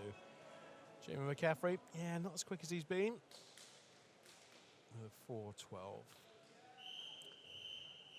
Heat number 3. Now all lanes occupied for this one. That's your lineup. And we have a 15-year-old from Davencio, Jacob Whittle in 6. All the others are 16, 17, 18 in the field. I'll give you that lineup again in just a moment. So Charlie Langford of Thanet goes in 1. Liam McLaughlin of Warrender 2. Ryan Huddart of Davencio. I imagine probably related to Claire. It's an unusual surname if it's not, but Lewis Binning of Basildon in 4, Kieran Thomas of Newcastle in 5, Jacob Whittle of Davencio in 6, Finley Saunders of Heart and Midlothian in 7, and Tewkesbury represented by 18-year-old Adam Hall. First 50 is done. Only one of the swimmers in the field has done sub 4:08 before today. That's Lewis Binning of Basildon, and he's the one at the front of the field after 50, as we've seen from the previous heat to the 400 free. It's not usually at 50 that matters, really, is it? It'd be good if it was. Yeah, just stop the race now. To do it on count back. First to 15. Yeah, exactly. That skins, isn't it? Do a 50, do another 50, do another 50. Binning leading, but only by a tenth of a second from Kieran Thomas. And then marginally behind him, but only by a tenth of a second, in fact, a 100th of a second, it's Jacob Whittle. So 1, 2, 3, 4, 5, 6. So really one swimmer is not in the picture in terms of potentially winning this. It's our swimmer from Harder Midlothian in 7.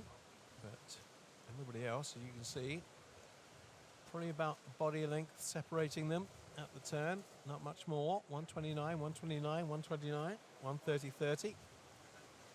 So, yeah, we've probably got 7 for potential winners here in this one as they approach the halfway stage of heats number 3 on the men's 400 free. We're looking for a breakout swim from somebody here. We're looking for a potential for, say, not Tokyo necessarily, but Paris. Certainly, there will be quite a few swimmers, as happens at Olympics every time round, who will retire, and there'll be big gaps left there to be filled for Paris, and we're kind of looking for the people to fill those places now. We definitely are, and the thing is that I think is really, really positive is the fact that we have enough people to make 8 heats of a 400 freestyle. That's really, really positive, I think, for the future, because you see normally it's kind of 5, 6 heats, so the fact that we have got 8 means that we have got a lot of junior swimmers who might not have that top athletes that is making kind of that world-breaking time anymore now that James isn't doing it, but at the same time we've got a lot of junior potential coming through. Kieran Thomas has moved to the front of the field, 2:31. Now he looks incredibly strong at this stage. Jacob Whittle is just over a second behind him, and that split. But keep your eye on lane number 5, and also lane number 6 as well, as Jacob Whittle and Kieran Thomas look like they might be doing battle.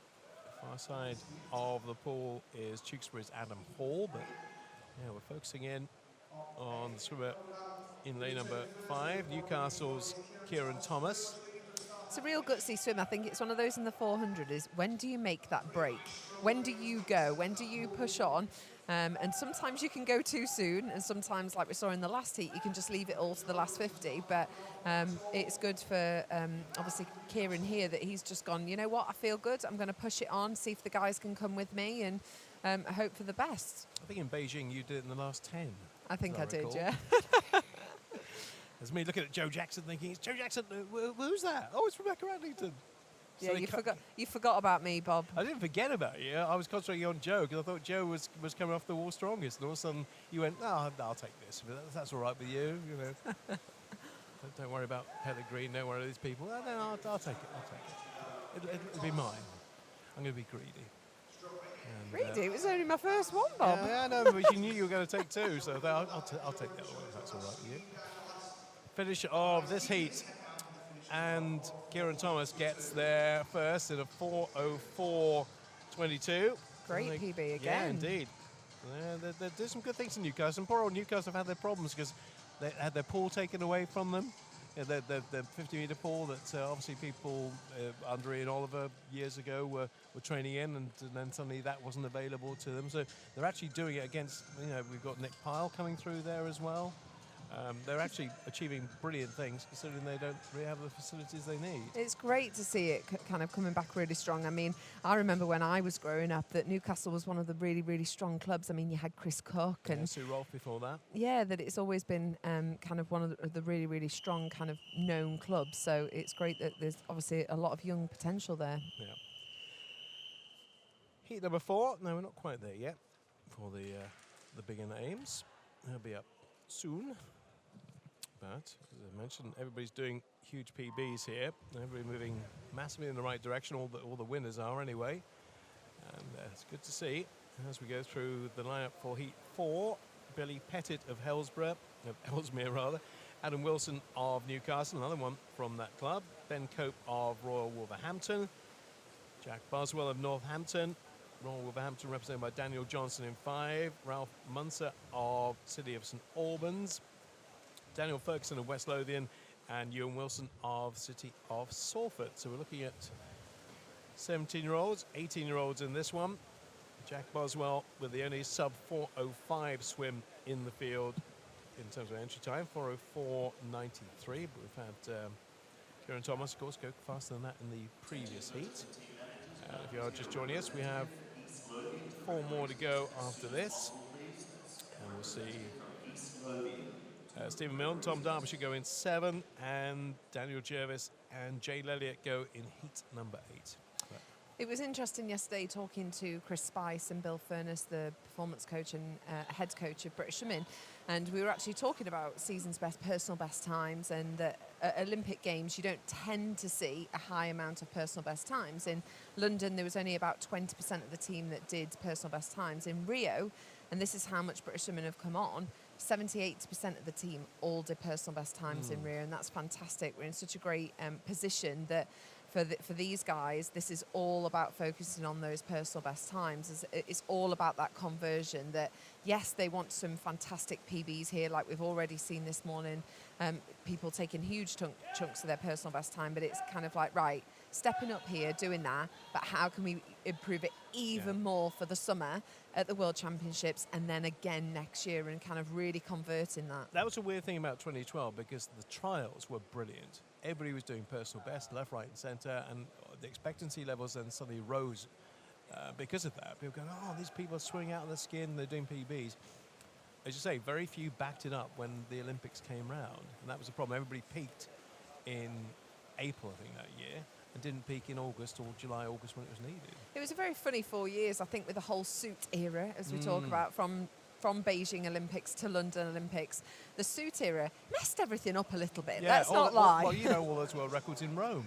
You know, Exactly. Every single event is another world record, and it kind of devalued what a world record was. But it changed everyone's personal best times as well, and it kind of, everyone was kind of just settling back into that. But then we had a really, really strong 4 years from London to Rio. Obviously, it was tough at the start of it. I think we only got 2 medals at the World Championships in 2013, but then the team just grew in confidence. It totally changed that ethos where we kind of were always talking about, oh, well, isn't it fantastic that they made the team?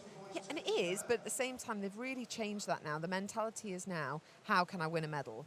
How can we get on that podium? And they've kind of really focused that. And obviously, Adam Peaty has helped towards that and changed that mentality. But I think there's a lot more belief. As indeed did you. Don't downplay that. You know, you get to be a double Olympic gold medalist. People take notice. People are inspired by that.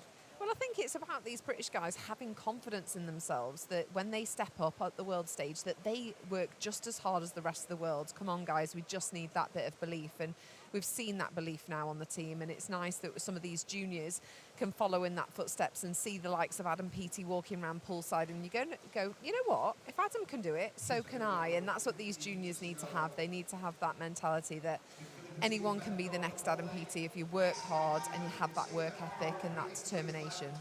Great finish here between Ben Cope of Royal Wolverhampton in 3 and Billy Pettit of Ellesmere in 1. There won't be much between them when they finish, and they are finishing together. Look at that, 5 100ths between them. That's close it was in the end. Pettit with a 4:01.55.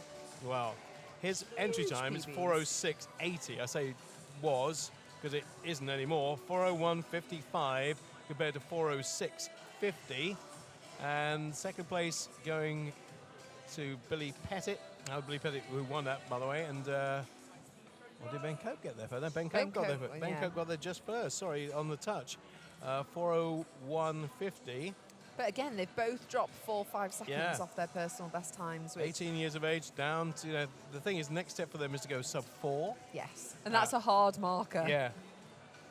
There's a time when, we look back a while, and going sub 4 was a massive achievement in, for any international swimmer. And then, of course, then you get Ian Thorpe doing a 3:40, and it changes the whole perspective of the whole event, doesn't it?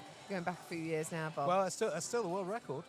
That is still the world record, for which he did in this, not in this pool, in Manchester, in the Commonwealth Games. I was there in the stands. Yeah. It inspired me, Bob. 3:40 was 3:40 something, isn't it? Somewhere, but yeah. That's that time, even with suits and stuff, has not been beaten. Still there. Still on the books. Right, heat number 5. George Barber, Royal Wolverhampton. Max Murphy of Loughborough.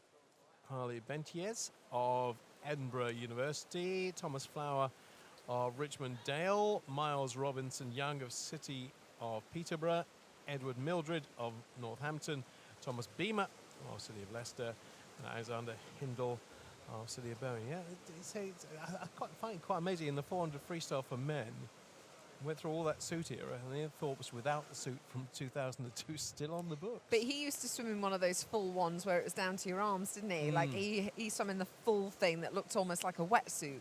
I remember like being... a frogman suit, wasn't it? It was, but what an athlete he was. It was just always... I remember being in the stands for that race. I was like 12, 13 at the time, just being blown away by him. He was just... His technique was just... absolutely incredible. Most people I say to now, if they want to work on their front crawl technique, I say Google Ian Thorpe. Him or Grant Hackett? Oh no, Ian Thorpe for me. Okay. Yeah. Sorry, Grant. Because Grant kind of, you talk about the way Katie Ledecky now swims the 400 and the 800. That's pretty much what Grant Hackett did. I'm going to make this more of a sprint-based race. And suddenly people are going, you don't swim in like that. Yeah. You break it down into little segments. And he went, no, I'm going to race it like a sprint. And people went, you can't do that. And he went, oh, I'll show you. And I'll do it. And he did do it. It's very hard to replicate people, isn't it, though? I imagine so many people are trying to replicate Katie Ledecky, and you just can't because of her power and her strength. I have no idea, and I think I've asked you this before, exactly what she has that nobody else has. Because you look at her and think, well, physiologically, she doesn't look that much different to anybody else. You know, you shouldn't stand on pool deck and go, you know, there's Katie Ledecky. It's so different from the other 7 in that race. But when she gets in the pool, it's all the mechanics that she does. Phenomenal power, isn't it? And they've just worked to her strengths and her advantages, especially over the right distances. I mean, she's a little bit more challenged on the 200 metres freestyle that you think she's untouchable. She's not, especially over that 200 metres, but certainly when it comes to the 400 and 800. But it'll be interesting to see at Worlds. People are starting to get there. They are starting to chase Katie Ledecky now, so she'll probably have a battle over the next couple of years on her hands, but she is certainly a phenomenal athlete. Well, let's keep an eye on Max Murphy here of Loughborough, who is absolutely going for this. He's doing a Hackett in the 400 free. He is really going for this big style, and I think this is going to be a massive PB. 4:03.99. Well, he might well be knocking on the door of the 4 minutes here, the way he's going. Look at the distance, if he can keep it up, that is, because he really has given himself a lot in the first 300, and then can he bring it back over the last 100? But he is still stroking very comfortably, and nobody's making any appreciable... He's destroyed the rest of the field. Yeah, he has. He's left everyone behind. Look at the gap. Look at the gap here. The gap is 2.5 seconds over the rest. That is huge. And he looks really, really strong. He doesn't look like he's tiring at all. He's going sub-4 here. Yeah, there's a few people obviously now kind of turning their leg kick on and kind of picking it up, but Max looks really strong and just kind of looks in control, and hopefully he'll have left something in the tank for that last 50 metres to try and push him under that 4 minutes. No, it's part of the university squad, so this might well be Dave Hemming's swimmer here.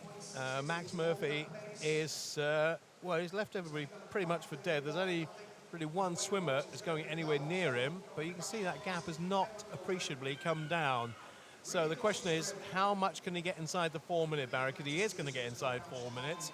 His previous best time, as far as the entry time is concerned, 4:03.99. Now let's see. Well, he's going to beat that. Oh, 3:57, 3:58, somewhere around there. 3:58.56. That's what you want to see at a trials like this, at a British Championships. 3:58.56. That is phenomenal compared to where he was. 19 years of age.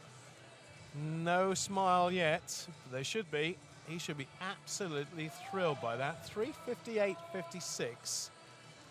So our first sub-4 swimmer, and he's done it with time to spare. That was a great swim by him. Didn't back off at all, and that's what I'm talking about. That's what's so nice with some of these junior athletes, is they're not afraid to step up in their heats and do huge chunk PBs and just give it all. They've worked hard. They know the training's in the bag. They know that all those early mornings where the parents are loading them into the car and everything else has been completely worth it. 2.5 seconds he won that by. 2.5 seconds in the end. Look at that. 3:58.5 compared to 4:01.12, and I think Mildred would be happy with that because he's 4:03.6 in terms of entry time, so he's gone down by a couple of seconds as well. But obviously the spotlight being stolen from him by that terrific swim from Max Murphy. Well, Max, 3:58.56. Okay, on to the last three heats. Archie Plowman of Northampton, Joshua Williams of Wickham District, Nathan Wells of Loughborough, Regan Lloyd of Team Ipswich, Ian Evans of Millfield, Hector Pardo of Ellesmere. Another Ellesmere swimmer in 7 is Joel Thompson, and Charlie Poole of City of Leicester. All of them, well, 3 of them knocking on that 4-minute barrier. So I think we should see, hopefully we'll see 2, maybe 3 go under 4 minutes here. Regan Lloyd off to a terrific start, and Dave Champion working hard with the team down Ipswich. It'd be good to see him get a big name. It's been a while since he's had a really big name on the international scene. He's got a really long, lovely stroke as well. Really, really relaxed. Looks really smooth. It's not kind of choppy. It's not kind of, doesn't look that he's working harder than he should do. I think sometimes with front crawl, we're even talking about it this morning, that sometimes it just looks harder than it should be, and you're kind of putting in more effort than you need to. But he's got a really long stroke. Travails to be a commentator. I've taken all this long before I've had my first slug of drink, and I managed to open the thing and pour it straight in my eye. I missed that one. How did I miss that? I opened the top and it went straight into my eye. Fantastic. Not very close to where it should be going, but there you go. So if I can't see much of what's going on for the next couple of minutes, you'll understand why. Right, where are we? We're in Glasgow, aren't we? Yes, we're heat number 6 of the 400 freestyle. There's a very good reason why I couldn't take a drink there. Archie Plowman of Northampton up there, but Regan Lloyd is the one who's right at the front of the field, about a body length ahead of Ian Evans of Millfield, who's coming right back onto his trunks right now. This is the halfway stage of this heat, and there's about half a second between Lloyd and Evans, then Hector Pardo and Joel Thompson. So we're going to make a break here, and they're going to make that insurgent and make that surge over the last 150 metres. Well, 3 of them are together now. They're closing that gap, yeah. Regan had a really, really strong start, but the rest of the swimmers now are all starting to kind of make it a lot more tight. Regan's kind of backed off, and they're all now in that line that the win could be anyone's.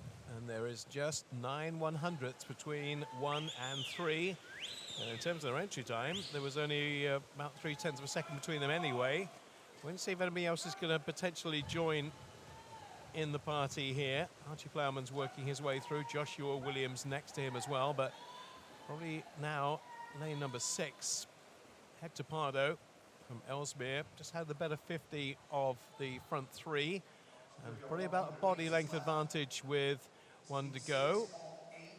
And 3:58, 2:58, sorry, 2:59, 2:59. So yeah, 3 of them under the 3-minute barrier. So we should get hopefully 3 under 4 minutes here. Yeah, Hector's really come through on that, just over that last kind of 15 metres, really. Taking half a body length out of the rest of the guys. Obviously, great coaching, Alan Bircher there. Has Freya Anderson to train with, so he's bound to have a good last 50 like Freya did over that 200 metres. Okay, let's see if we can get Pardo, Lloyd and Evans all under 4. And Nathan Wells is not too far away from it either. Question who's going to win this. He keeps chopping and changing a little bit. Hector Pardo. Pardo Ellesmere in 6. Regan Lloyd of Team Ipswich trying to hold on, but I think he's going to have to take second best here. The question is, we're going to certainly get 2 under the 4-minute barrier. How many more can we get there? Regan Lloyd, Hector Pardo, just the 2. And it is Hector Pardo gets there in a 3:58.30. So he'll be thrilled to get under that 4-minute barrier with that time. And in the end, there was only 2 100ths of a second separating our winner and second place. 3:58.32 for Ryan Evans.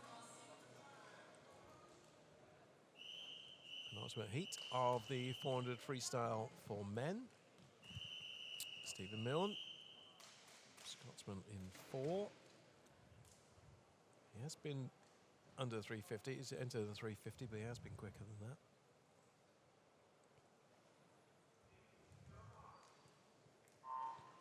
Full lineup for you then. Charlie Hutchison of Ellesmere in 1. Cameron Curl of Bath in 2. Kieran Bird of Bath in 3. Stephen Milne, Perth City in 4. 5 is Tom Derbyshire of Bath.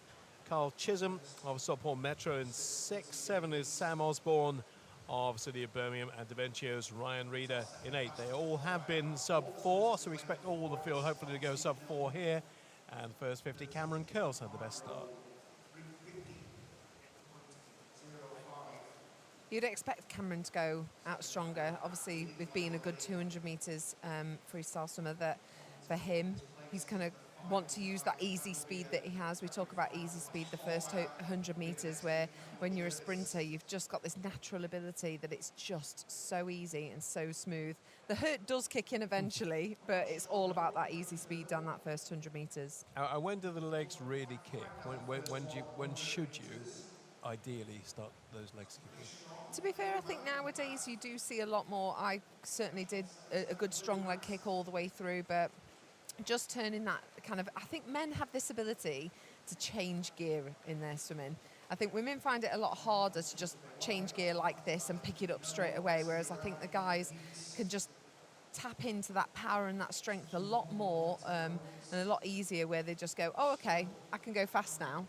And I think that you see that over the men's disciplines a little bit more, especially over that last 100 metres, where, we saw that in the earlier heats, where they just kind of totally go to their legs over that last 50 metres to just give them that push. And someone that does it very, very well is Duncan Scott for me. I know he's not a 400 metre specialist, but for me, Duncan Scott, over that last 15 metres of his races, and he goes to that windmill arms, that straight arms, is just a fantastic finish. As he showed in the pool here in the 100, didn't he, when he won at the Europeans in lane 8. Yeah, never rule out Duncan Scott. I think we've learnt that. So on heat 7, it is Osborne trying to get back with everybody else, but Stephen Milne at second place behind Cameron Curl. Kieran Bird is 3rd. Carl Chisholm 4th as they come to the 250. And the gap between first and second, about 3/4 of a second just over, between Curl and Milne. And Kieran Bird in 3rd place, Carl Chisholm in 4th. Tom Derbyshire got a bit of work to do here. The Bath swimmer, a little bit further back than I expected him to be at this stage.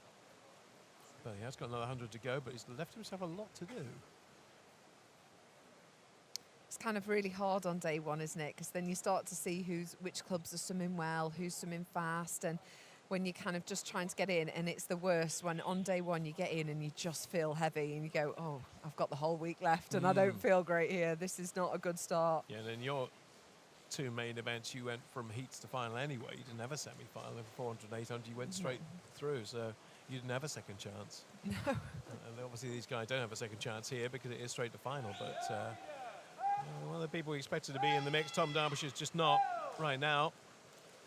But definitely up there is Cameron Curl of his teammate from Bath.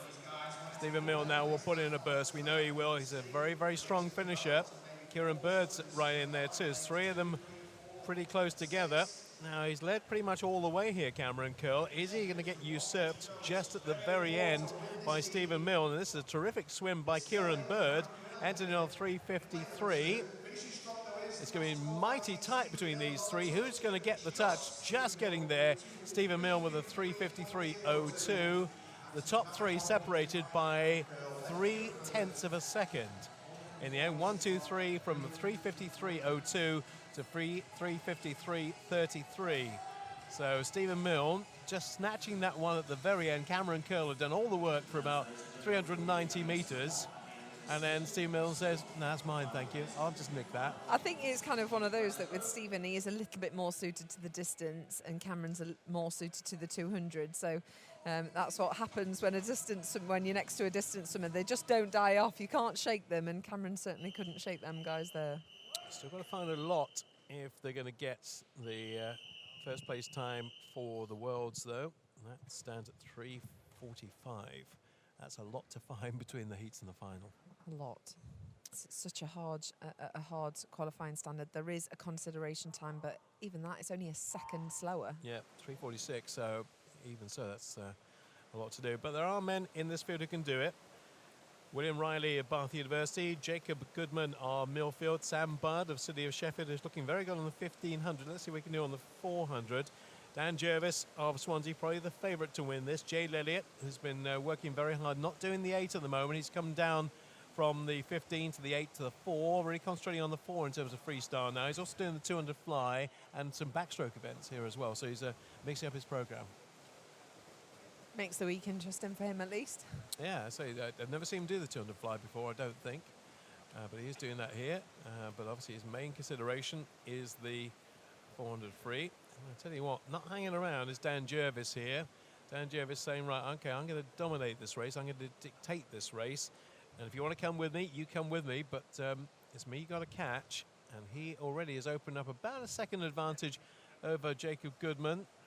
Jay Elliott a little way back at the moment, but it is early stages, the 100. But I've got to say, Dan Jervis is looking good and looking strong and looking every bit the international swimmer he's become over the past few years. He looks like he's working a little bit harder on his legs, but as we've spoke about already this morning, you kind of have to swim fast heats to be able to do this. And it's nice that Dan isn't backing off. He isn't going, you know what, I can make the final tonight. I'm going to stick with these guys. He's kind of working hard. He's really long stroke. Obviously, he is suited more to the distance event. So you expect him to kind of have that really long, kind of nice technique. So it's good for him. I hope that some of these other guys can kind of go to their legs, turn it on with, obviously we're coming into halfway now. Still got half the race left, that this could change. Jay is kind of getting back into the mix a little bit now, so he'll be wanting to chase down Dan over this kind of second 200. Jervis has entered in on a 3:48.08. Shows that if he's on peak, he should be able to get close to at least the second consideration time, if not the winning time or the main time they're looking for. But you can see everybody else in a line, but nobody's getting close to him. Nobody's anywhere near Dan Jervis at the moment. I think Dan's pulled away. Yeah. And I don't think they will catch him either. 150 to go unless he's going to blow a gasket here, but I can't see it. Look at that gap. Jay Elliott's now moved up into second place, but he is, as you can see, nearly 3.5 seconds behind Dan Jervis, who is just dominating this. So everybody must be thinking they're swimming quite slowly. They're not, but he's swimming out of his skin this morning. It's one of those that I hope he's not gone too hard, though, that he won't make the time tonight. Well, Jay's making a bit of ground up on him, but not a lot. I think visibly it looked like the gap's not quite as big. Still about the same. Jervis from Elliott, from Budd, from Goodman. And, well, he's really laying down a marker for later on today. And let's see how quickly he can go this morning. Might give us an indication of how he might go later on in the day. I'm not sure this is the pacing the others wanted particularly. But I'm sure it's not the pacing the others wanted, but he's not thinking about it. He's thinking about his race and whether he can get to the wall first at the other end in a really quick time. Is going to be pretty quick. Best time of the morning so far, that 3:52.02 from Stephen Milne. He'll be way inside that. And look at the gap. It has never got smaller. It's always been about 3.5 seconds. It's going to be that and more here. Really impressive. I think the most impressive swim of the morning so far, for me. I'd agree. Fantastic swim. Let's see what he can do when he touches 3:49. There you go. There you go. 3:49.84. That's in range. That's in range of getting a qualification time. He's got a bit to do, but tell you what, if he hasn't put it all out there this morning and there's more left, what's he going to do today? Later on today, 3:54.59, second place for Jay Elliott, and Sam Budd of Sheffield in third place. But that was a quite remarkable, look at the gap in the end. That's nearly 5 seconds. I think Dan is the one that if there is any chance tonight of dropping to that consideration time, I think it's going to come from Dan. He looked really controlled there, really, really smooth, didn't change pace the whole way through. Just from the get-go, went out strong and just held on, and just, as we said, the gap just kept getting bigger. It certainly wasn't getting smaller. Tom Derbyshire misses out on the main final in 10th place. Somewhat of a surprise.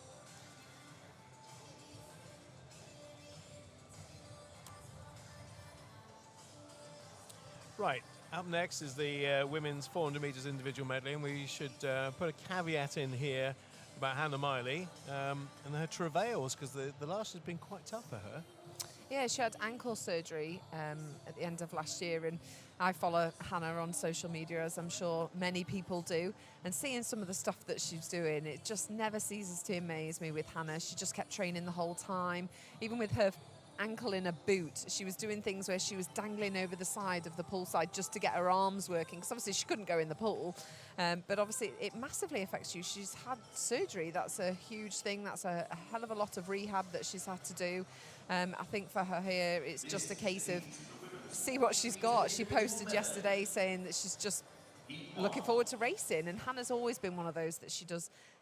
We always say she does about 70 million events. Yeah, I think she's doing 7 here, isn't she? And it's just one of those that for her, obviously the main focus is the Tokyo Olympics next year. So I'm sure for her here, even though she would love to qualify for Worlds, it is just about getting back in, racing again, testing that ankle, seeing how it holds up, ready for next year.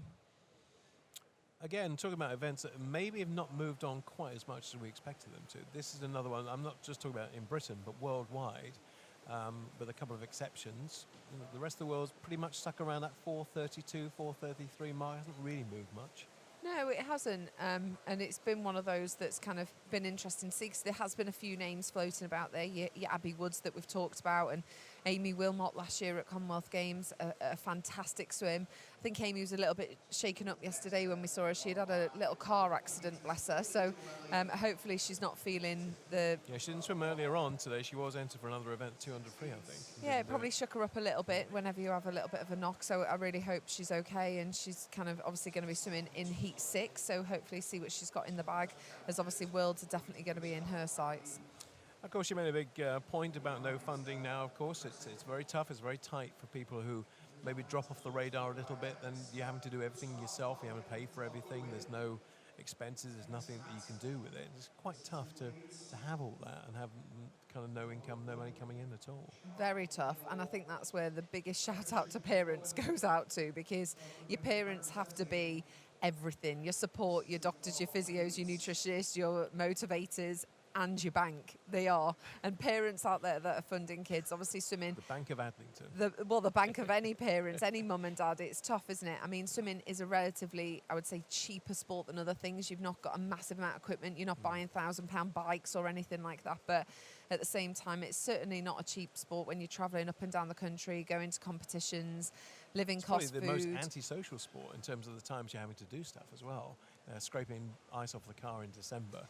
You know, to get down the pool for 5 o'clock, 5:30 in the morning. Very hard for parents, very, very hard for those that have then got jobs in the day. It's then very difficult if they've got multiple kids as well that are doing other things. It's a hard graft for parents, and that's why I always I share my Olympic medals with my mum and dad. My mum and dad have 2 and I have 2, because I just think they're just as much yours as they are mine, and parents out there that are doing this for their kids' dream, just for them to live their dream, is just absolutely fantastic. And the support of mum and dad, and I know Amy's family, as we were talking about earlier with Amy finding it tough, that her mum and dad are so supportive of her, and obviously having that history of swimming, they get it as well. So for Amy, she just loves the sport and she wants to do it, and she'll try and make any way possible for her to just be able to be here competing and achieving her dream. The thing with Amy, of course, is her dad was an international swimmer, so he knows. Yeah, that's what I mean. He knows the sport. They know it inside and out. They know what it takes. And the thing is, anyone supporting them, anyone that's got kids, you just want to support your kids in any way possible. So they'll make it work. But it is tough. It's really, really tough and brutal for athletes, and that's why having these World Cups and ISL meets and everything else that we've got now going on is so important for the athletes. Well into the first heat of the 400 IM, Cara O'Toole of Hillingdon, Leah Schlossen of Leeds, 14 years of age. Now, she is a real talent, one to watch out for the future. Isabel Goodwin of Leeds in 4, Izzy May Reeves of Sheffield in 5, Ella Bainbridge of Cleethorpes in 6, and Caris O'Reilly of City of Leicester on the breaststroke leg. It all entered around about the 5:04 mark. Now, is it you that I had the conversation with that if you don't have a strong breaststroke, you won't win them? Absolutely. Yeah, it is Absolutely, you. yeah. And I still maintain that. And most people back me up on that. I've asked people around the pool deck, they all say, Rebecca Addington, what does she know about Oh, swimming? no, I'm not disagreeing with you, Bob. I just couldn't remember whether it was you that I had the conversation we had that with. conversation last year, didn't we? Yeah. About, I mean, you know, I don't disagree with you. I always think it's interesting. Just go back as a reference point to Michael Phelps, who realised his breaststroke was terrible and knew full well if he didn't get his breaststroke together, he wasn't going to win what he did. So, you know, he would still say his breaststroke was not as good as it could have been, but without him making the improvements he made on breaststroke, he wouldn't have been the man with 21 gold medals or whatever. My hats go off to Medley Summers. I think it's so tough because you've got so much tactics. The lead changes so much. You've got to be so strong at all 4 strokes, plus your turns and your starts and everything else. And it is a brutal event. Even though I was obviously better at front crawl whenever I raced 400 IM, by the time I got to the front crawl, I was just knackered. I couldn't do it. So my hats... Nothing left. There was It's all gone. absolutely nothing. I think 400 IM swimmers are some of the toughest athletes out there. Well, Izzy May Reeves is enjoying herself in the first heat of the 400 metres individual medley. And see whether she can bring this one back. And also the Cleethorpes swimmer Ella Bainbridge is doing okay. Who's going to get there first? It is Isabel Goodwin of City of Leeds, a 5:01.06 for her. So let's see how that compares with the times prior to that. Yeah, she's inside her personal best. We're knocking on the door of the 5 minutes. Second place to Ella Bainbridge and third to Cara O'Toole of Hillingdon.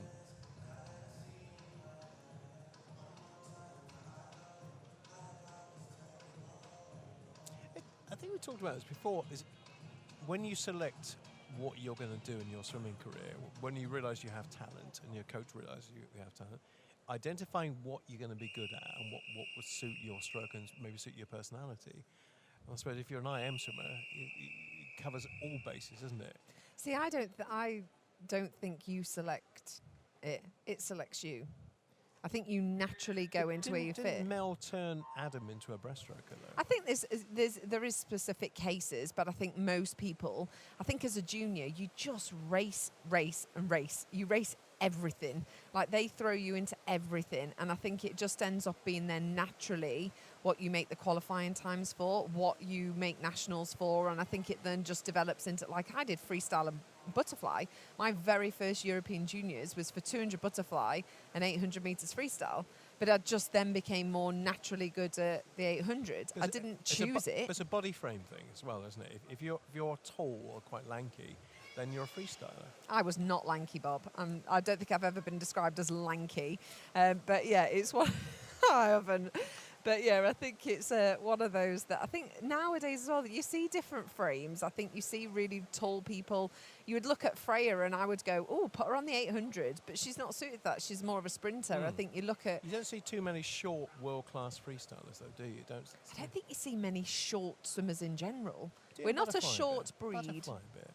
Sarah Sjostrom isn't short. No, but Come on, Bob. There's quite a few I can think of who are in butterfly who are a bit small. I mean, the only person I can think of in history is your Michael Rocks back in the day. yeah, and he's still the British record holder. But I think it's one of those that I don't think there's many, and even Michael Rock, he wasn't short, No.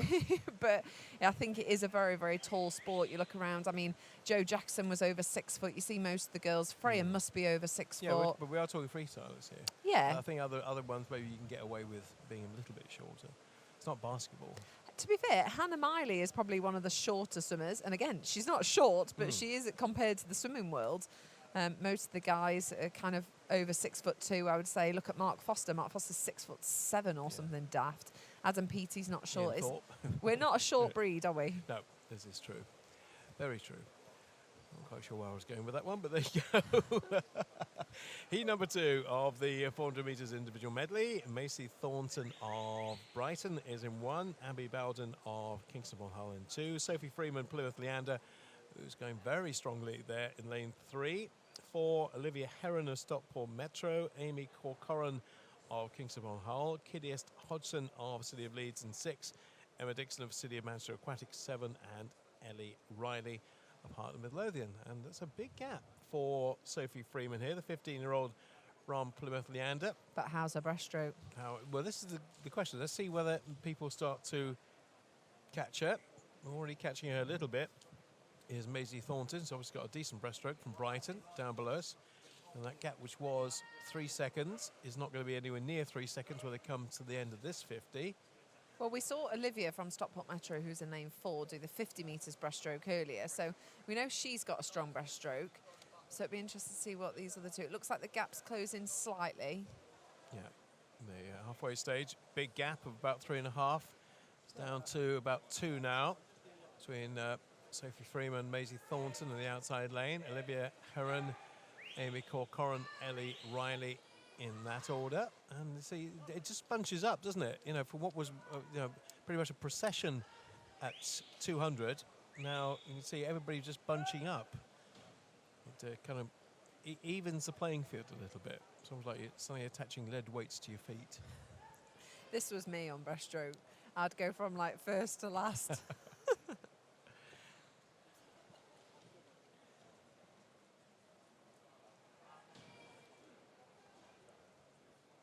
So, 100 to go. Ellie Riley has now snuck into first place. Olivia Heron is second. You're right about the breaststroke. Did bring her right back through the field. Maisie Thornton in third place. Amy Corcoran. And now it's go for broke. And if you've got something left in your tank, Rebecca Adlington, here comes your freestyle. Oh, you're just too tired at this point. Just like, where's the wall? Yeah, well, you know that only 2 more lengths. With the amount of mileage you have to do when you're doing training, this seems a bit of a cinch, but of course you are racing at full speed here because you're trying to make that final, whichever final it might be for later on today. And Olivia Heron's now got to we've had about 4 leaders, I think, in the last 100 metres here. Olivia Heron, Ellie Riley, Maisie Thornton and Amy Corcoran. And it looks like the Stockport Metro swimmer in lane number 4 is going to take this and take it by quite an appreciable distance as well. They've got the best support team here, I would say that. From facing the stands, every time their athletes in, there's like a whole group of them that stands up and cheer, which is really nice to see. Can she get under 5? What do you reckon? Not quite. Not quite. No, not quite. She's hit the 5 now. So she's going to be around about her personal best. In fact, just inside it. 5:02.46. So, yeah, she's actually done a personal best by she's hurting. about 0.3 of a second. That's what the 400 IM does to you, It isn't hurts. It is not an enjoyable race. All right. In terms of hurt at the end, 200 butterfly or 400 IM? 400 IM. Yeah. Yeah. The butterfly, someone would say the 200 fly No way. is, I've done both. is the elephant on a shoulder with 150 to go. Yeah, but it's only 200. And I think you build it up in your head so much that it's going to hurt that it's never as bad as you build it up. Whereas 400 IM is just horrific. On to another horrific heat then. Of the World 400. of pain. Laura Thompson of City of Leeds, 14 years of age. Charlotte Rigg, Birmingham in 2. Sophie Barker of City of Sheffield in 3. Martha Bradley, City of Leeds in 4. Rebecca Sutton of Cardiff in 5. Olivia Kingsland of Nova, another 14-year-old in 6. 7 is Olivia Clare of City of Manchester. And 8, Iona McLeod of Dundee City Aquatics. When was your first nationals? I was the year, this is going a long way back. Can you remember when they first changed it? Because it used to be kind of age on the day or the year that you were born, and then it all mixed. So I was that, but I was about 11, 12. Okay. So you did nationals at 11? Yeah. Wow. Because we've got, I've seen something from over here at 14, that's all. It's changed a lot since my day, though. The times are very, very difficult just to colour even... television and everything. I know. Can't believe it. It was 20 years ago we're talking about now, Bob. Gosh. Gosh, dates us all. Just making me reveal my age. Dates us all. Is that your showbiz age or your real age? I've only got one age. So this lineup, Hannah McLeod's had a good start. She's in the outside lane. She's in 8. Rebecca Sutton, Sophie Barker, and Olivia Clare. That's your top 4. Now, in this field, there are... Well, we've got Martha Bradley is right on 5 minutes. Her best time. In fact, I think I saw her do it last year at one of the regionals. 5 minutes dead. So she knows full well she can go 4:59, 4:58. She wants to do it now. You know, do it in a big meet when people are looking. You also want to do it when you're rested and tapered back. A lot of these athletes, as swimmers, you probably, taper and rest back twice a year, possibly 3 times, but... Well, that's changed as well, isn't it? The way people see that now, tapers. People have kind of re-evaluated that and look and see what works, short taper, long taper. I don't think Hannah Miley has ever tapered in her life. I think you're probably right. I think you can take her out of the equation. But, you know, it's always being assessed and always being re-evaluated. And long taper, short taper, you know, what you do during that in terms of... I think it's because you're racing so much more now, especially some of the sprinters that, I mean, they're racing every single month. So I think when the racing increases, obviously you can't rest back, you can't taper as much. But for a lot of these juniors, for a lot of these guys that are the distance events, or especially for these, for the older senior swimmers that are trying to make worlds, they would have 100% tapered. I think I saw on Adam Peaty's Instagram yesterday that is shaved for his face since August. Since August, Yeah. I was like, "How long was your beard?" But Yes. it's one of Rasputin. yeah, it's one of those that for these guys they will have seriously tapered for this. They'll be wanting to swim really, really fast. To let the rest of the world know that they're here as well. I think there's a big thing that's because we're all seeing the Australians racing, we're seeing some of the Americans racing, we're seeing their times, and I think the British guys, it's their How turn. good were the female freestylers? Their Very trials. good. Ooh. But now it's time for the British guys to Yeah. kind of stand their ground. We are now a nation that is, GB's there, which we've never really had in the past, whereas I think now the rest of the world are really taking note to what we're doing over here, which is great news. Well, I think the world's, a couple of years ago, and also the Europeans last year. I think we finished top of the table, didn't we, in terms of medals last year in the Europeans? You're stat man, Bob. You No, know. I think we did, and so people will start taking notice. There was a time when Germany were hugely strong in Europe, and actually they're not very strong at all now. It kind of again goes in cycles. It really does.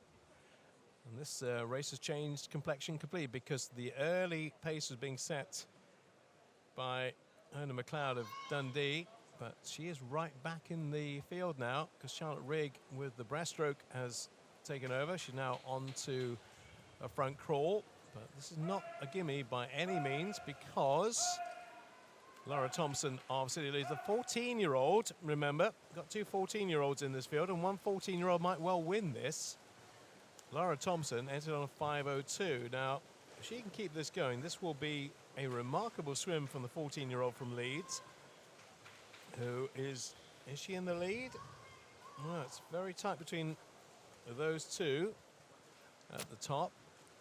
But I think we're looking at Laura Thompson potentially here, although Charlotte Rigg on the far side. Let's see what's going to happen here. Charlotte Rigg of Birmingham and Olivia Clare of City of Manchester.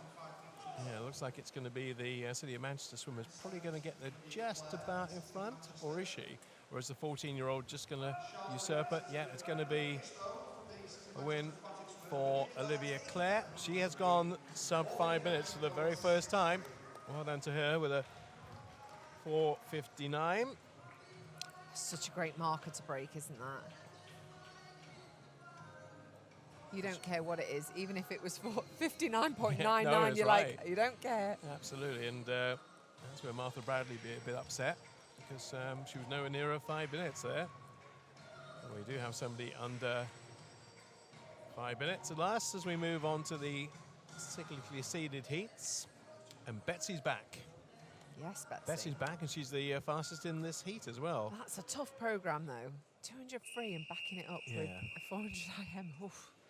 And she's just 16. Here's Betsy from Northampton. I'll give you that lineup, which may have come and gone a bit quickly on the screen, so I'll give it to you again in just a moment.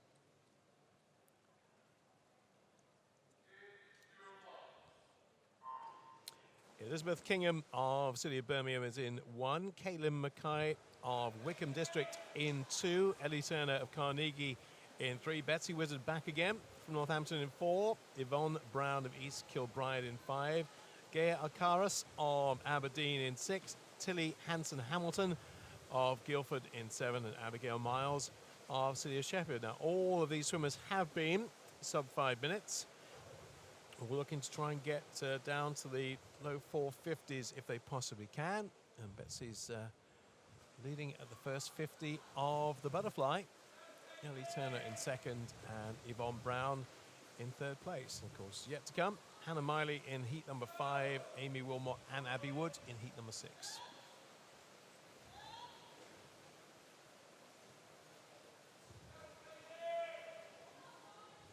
I'm asking the wrong person. I asked you to analyse a butterfly stroke, aren't I?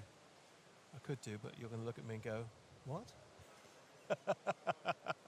Yeah, you clearly have never seen my butterfly. No, I'm not sure I want to particularly, because you talked about it so much, saying how awful it is.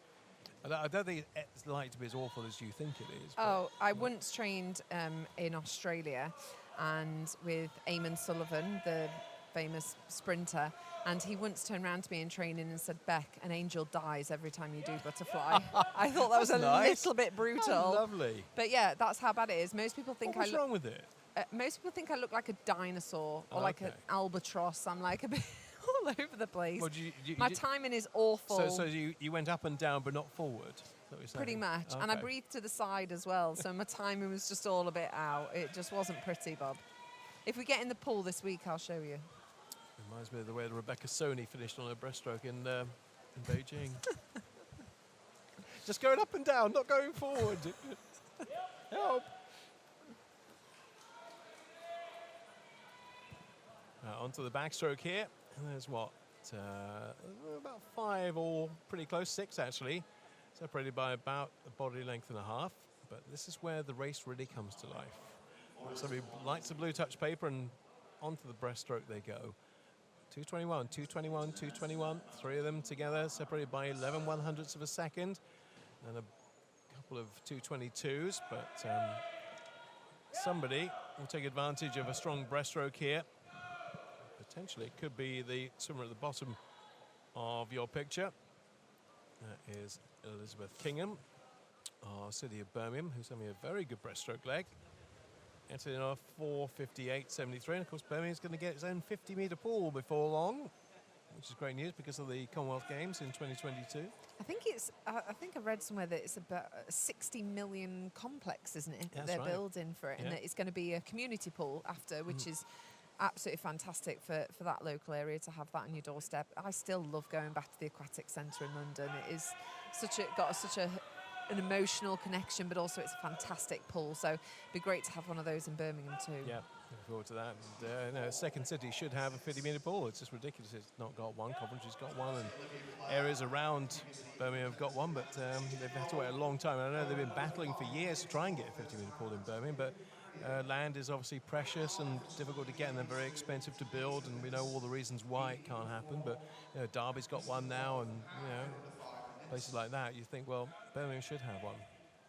End of the breaststroke leg, Yvonne Brown has taken over the front of the race from East Kilbride, and has taken over by about a second from Elizabeth Kingham and Ellie Turner, Caitlin Mackay.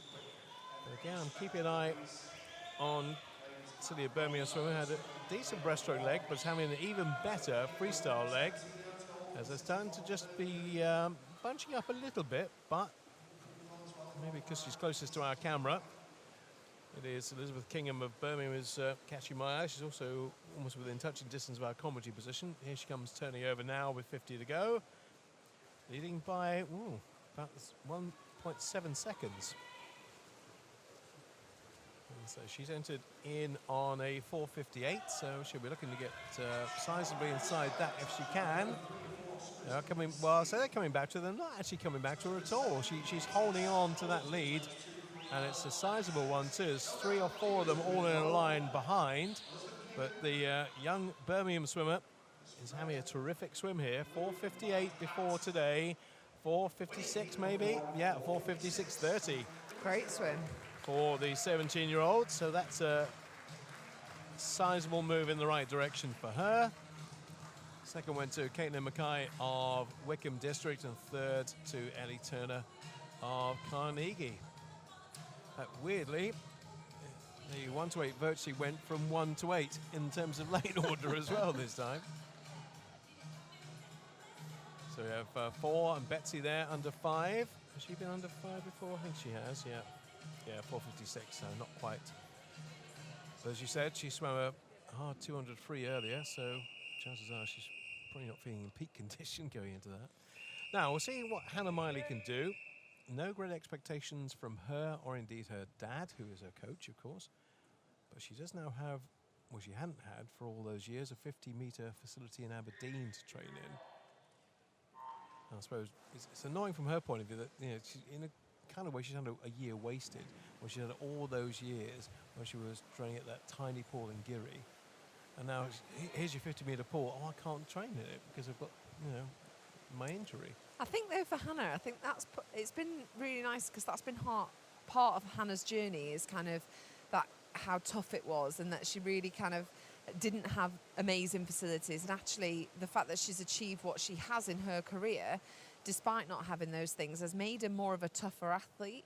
Hannah is one of the most disciplined athletes I have ever met, and that's worldwide as well. I've never seen anyone train like Hannah Miley. She is just a machine. She just never stops, and she just always wants to go that extra mile. Whatever she can do to better herself, Hannah Miley will do it. And it's kind of like incredible, the fact that not many athletes stay at the level she has for so long, Hannah. And she's just always such a lovely person to have on the team. She's always just so kind. She's literally one of those people that you describe as just a heart of gold. And she's so lovely. She's willing to help any single athlete. So is her dad, Patrick, as well. Like, I absolutely love Patrick. I have a lot of time for him because he's just willing to help anyone in the sport. He's not one of those coaches that's just like, oh yeah, my swimmer and my ego and all that. He's just willing to help the sport, better the sport in any way possible. And they're a great team and everything they've achieved over the years. So obviously for them, it's not been obviously nice for Hannah to go through ankle surgery, but at the same time, if anyone can come back from it, it's Hannah Miley. And the main focus is next year for her. It's all about Tokyo. My 2 worst moments in Rio were Andrew Willis just missing out in 200 breast and her just missing out in the 400 IM. My heart broke for her. It was literally like, I think anyone that knows Hannah Miley shed a tear that day because she was just so devastated by it as well, just to see how her reaction was, because Hannah is one of those beautiful people that no matter what, she comes out the pool and she manages to put on a smile and she kind of says, you know what, it just didn't happen or just didn't this, but seeing how devastated she was heartbreaking. Well, as well. I talked to her the next day. Literally, I was sitting in the area right next to where the British swimmers were, and she chatted away for ages. I thought, you know, I wouldn't be in a position where I want to talk to anybody the day after that. And but that's and Hannah. I honestly didn't know what to say to her. Because I'm thinking, you were a fingernail away from a medal, basically. I think Hannah Miley is one of those people that you could talk to her about anything. She's so open and honest and so genuine as well. So for her, it's great to see. I mean, the ankle surgery's not done her that bad, has it? She still looks absolutely fantastic, and I'm sure she was still doing so much stuff, even though she might not have touched the water during that time. She certainly didn't stop, I can guarantee you that. Hannah's not one of those to just sit on the sofa and do nothing and put her feet up. Well, let's see what she can do. I say the main time for qualification for the Worlds is 4:35. Well, she's been quicker than that, we know that. When she's in peak form and she's fully rested and everything else, 4:35 will be well within her compass. 4:37, the secondary time, is well within her compass. But she hasn't got anywhere near that since last year because of all the reasons we mentioned. But she'll be pushing herself, and she'll think, based on what she can do this morning, she'll still think that's in range. Even if it isn't in range, she'll think it's in range.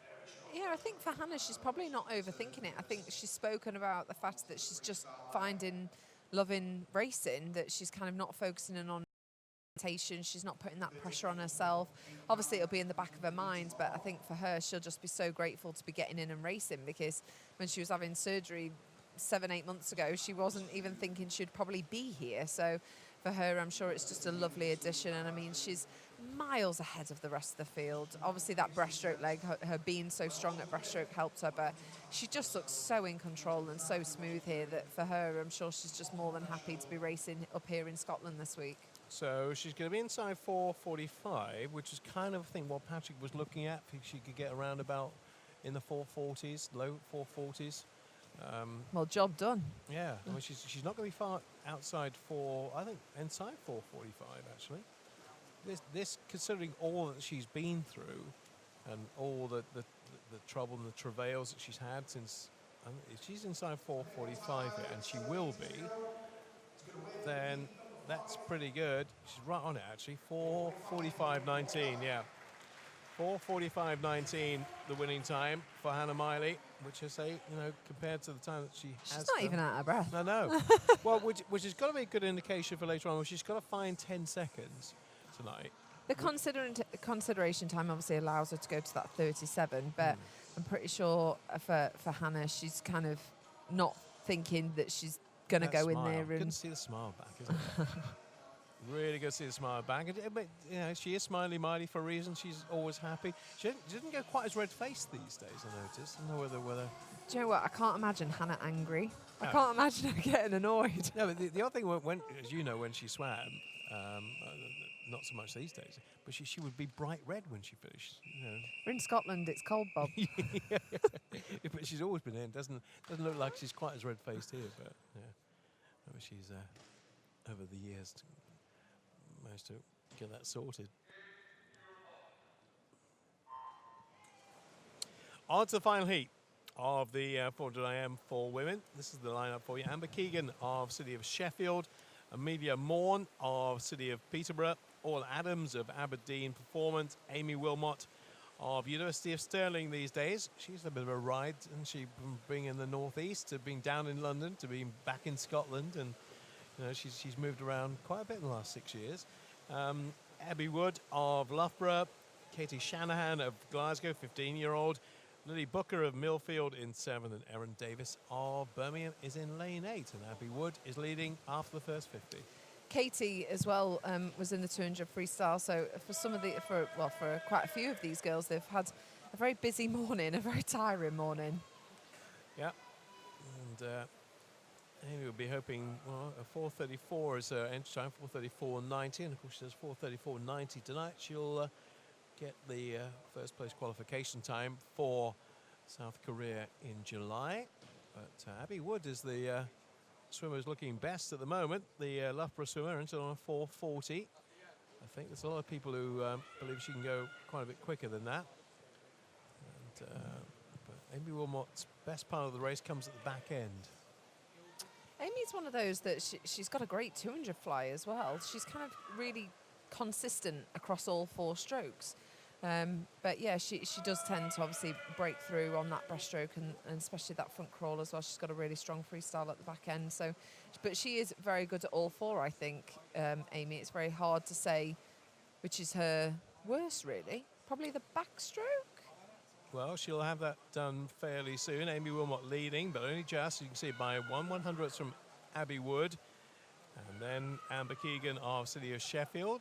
But this should be the part of the race if Amy's feeling good and in full control, where she starts to take over the race. At the moment, she's not broken the other 2. She's headed to the front of the field, but she's not broken either Abby Wood to her left.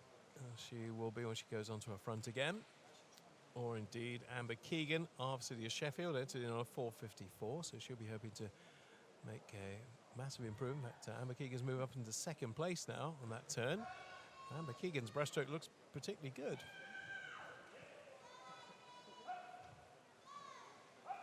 It's a nice smooth breaststroke, and she's letting Amy get away here. Abby Wood too, coming back into the frame. It'll be quite tight, I think, on this breaststroke leg. Yeah, all 3 girls kind of look equally strong on it, don't they? It's one of those that Abby was slightly ahead of Amy on the butterfly. Then Amy overtook on the backstroke and kind of playing cat and mouse. But like you said, Amy's very strong over the second half of the race.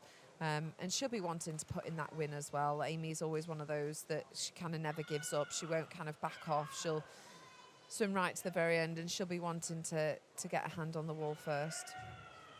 Abby Wood entered in on a 4:40.55. Amy, as we know, down in the 4:30s. But there's not much to choose between them right now. She hasn't broken her on the breaststroke. She might do on the front crawl. There'll be 100 to go when they turn this time. There's only about 3/4 of a body length between 1 and 2. 3:35 with about 6/10 of a second between Wilmot and Wood. Amber Keegan now swimming on her own in 3rd place. And now the race is on the freestyle. Now Amy Wilmot should be slightly stronger, you'd think, than Abby Wood, but Abby Wood's not letting her go, and this will be a race right to the end. Blue cap on the far side belonging to Abby Wood.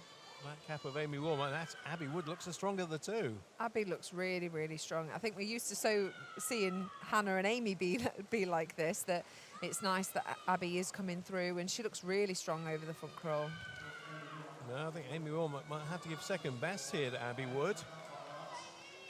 Amber Keegan's up there in 3rd place, but Abby Wood has got this one nailed, I think. She looked good going into the wall, looking good coming out of the wall. Amy's trying to stick with her, trying to hold on as long as she can, but I think Abby Wood has got this.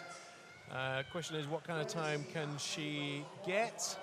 Answer's coming shortly. 4:40.93, and that's only just outside her entry time. So I think there's more to come tonight. I'm sure Amy will enjoy being beaten there, but 4:42 is a solid time for the morning. And 3rd place to Amber Keegan with a 4:47, and that is 7 seconds inside her personal best. Very good. And now for a 4:54 to a 4:47. Amy looks fairly comfortable there, and hopefully both her, well, I hope all 3 of the girls, Abby, Amy and Hannah, can have a really good battle and a race tonight, and hopefully drop a couple of those seconds and get under that 40 mark. We'll see the qualifiers in just a moment for the final later today, the senior final that is. Here they are. Abby Wood, Amber Keegan getting through in 4th place, Amy Bell, Paul Adams claiming the last place in the 4:51, and these have just missed out on the senior final, but there are obviously other finals for the juniors, etc.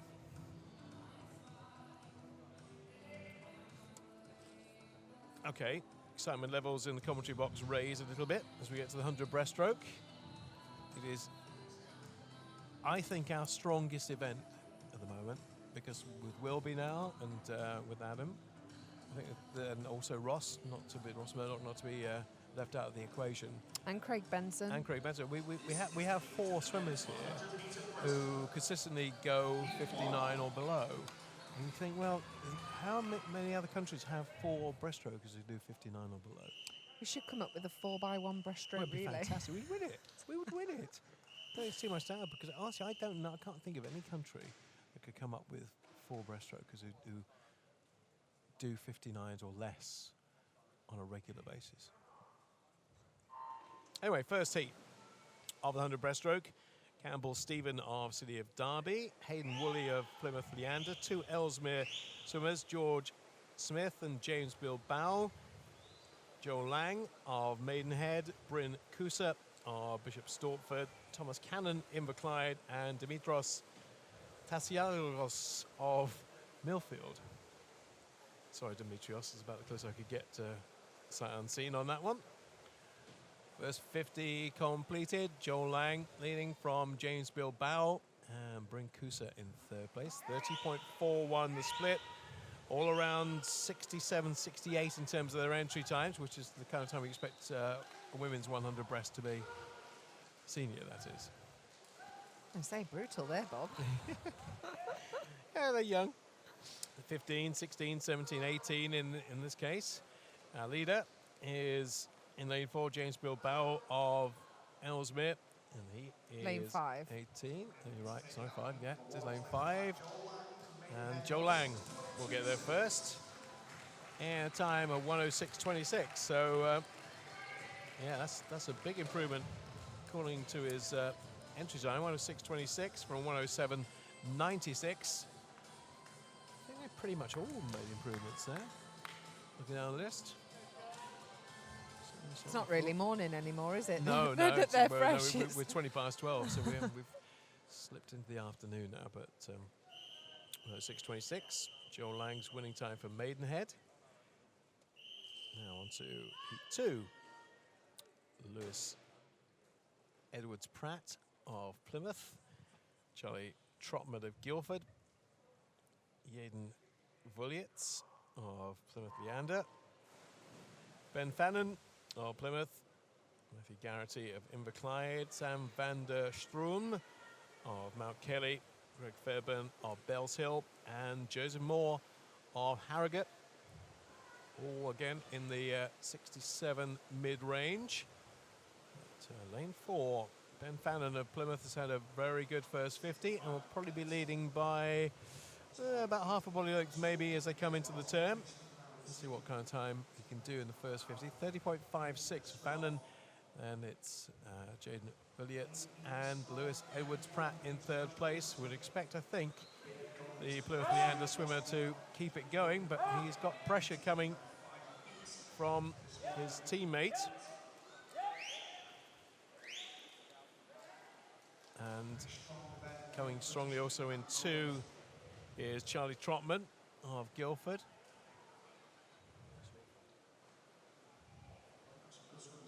Now, is Villiers going to get there first? No, lane 2 gets there first. Charlie Trotman gets there in a 1:07.25. We had 3 leaders in that race. When it counted at the end, Charlie Trotman of Guildford getting there first in a 1:07.25. Not as quick as the previous heat. Joel Lang with 1:06.26, but that's half a second improvement for Charlie Trotman, our winner of heat number 2 of the 100 breaststroke for men. Total we have 8. So the big names will start to emerge as of heat number 6. Ross Murdoch. In heat 7, we've got James Wilby. And in 8, we've got Alan Peaty and Craig Benson side by side. Yeah, 4 swimmers in the field with sub 1 minute entry times. Heat 3. Rory Dixon of North Ayrshire. Stephen Taylor of Ellesmere. Oliver Kettle of Portsmouth. Max Hagan of City of Glasgow. Billy Wotton of City of Oxford. 2 from Wickham District. Charles Rayner and Timo Golian. And Jake Lambert of City of Leeds. All 8 in there, and it's all happening down this side of the pool, although coming through now in 4 strongly is Max Hagan of City of Glasgow. And I think it will be him who goes to the wall first. There won't be much in it, but enough that the blue cap of the Glasgow swimmer will turn first in 30.08. Stephen Taylor in second, Oliver Kettle in third, and it was a good turn from the Glaswegian. I don't think anybody's going to catch him. Max had a great turn there. Really nice underwater phase, coming up strong. It's kind of a body length almost in front of the rest of the field. Is it Adam Peaty? Yeah, well, he may well have been inspired by Adam Peaty, the way he's swimming this. Now, his best time prior to today, 1:06.30. Now, the way he's swimming this, I can't believe he's not going to be down in the 1:05s or better. 1:04, 1:04.56. That's how good that was. That was a terrific swim. So he's knocked nearly 2 seconds off his personal best there, the Glasgow swimmer. I know he knows this pool, but he's done it when it mattered. And that is our fastest time of the morning, or the morning session anyway, 64.56, and he's won that by nearly 2 seconds. Maybe that was his lucky lane. Right. I always liked swimming in even number lanes. Did you? Yeah. Superstition? A little bit. Oh. Bit OCD, Bob. Yeah, that's quite a weird one, actually.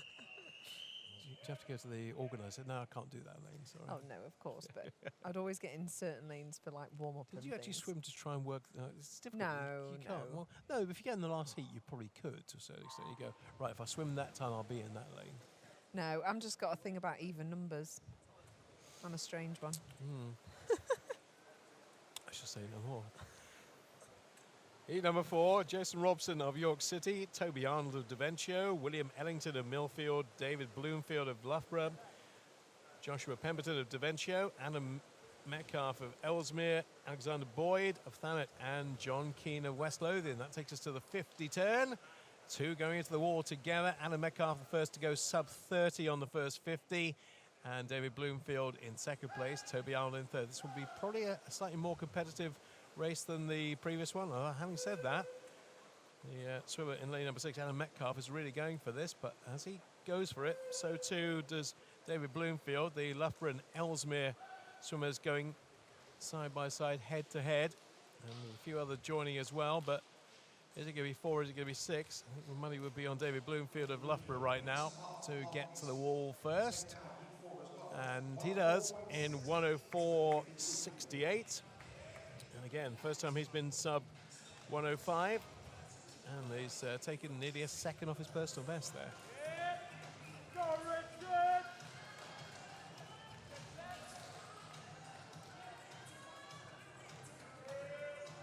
Two under the 65 mark. David Bloomfield and William Ellington as we move on to heat number 5. David Ellesmere interest in this event. Another one from lane 1. Sam Neild is in 2 from Wrekin. Karen Muir of City of Glasgow goes in 3. Matthew Rogers, Birmingham University. 4. Andrew McIntosh, Edinburgh in 5.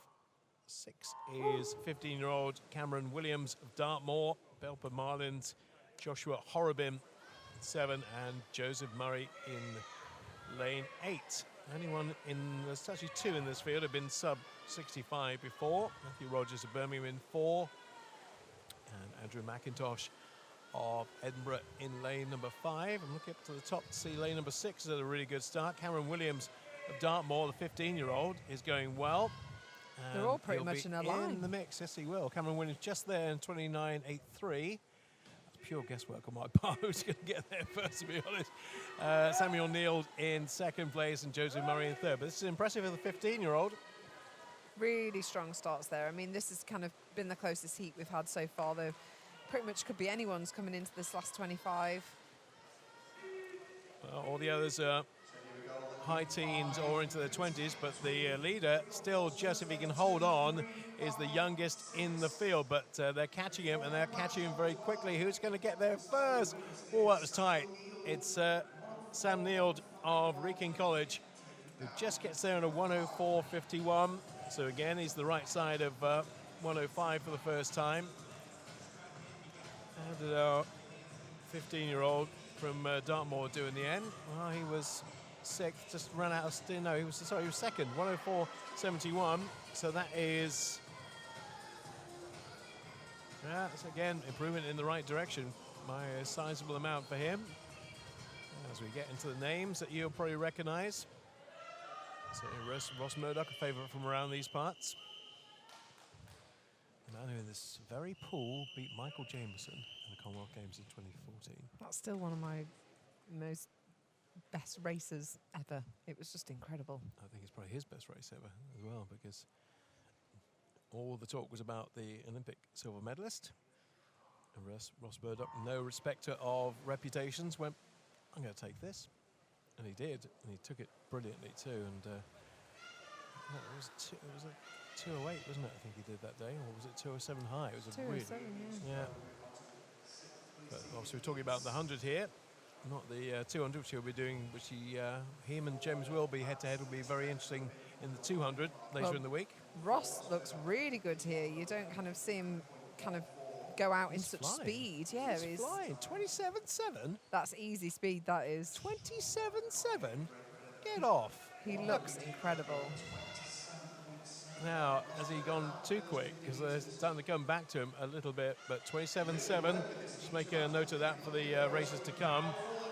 They're obviously going to start catching him a little bit now because he just blitzed that. But this is terrific stuff from Ross Murdoch, who everybody talks about PT, talk about Wilby. They haven't talked about him. They will do now. Can he get under the minute? He can. 59.33. That is superb for the morning. Brilliant, brilliant swim from Ross Murdoch. 59.3.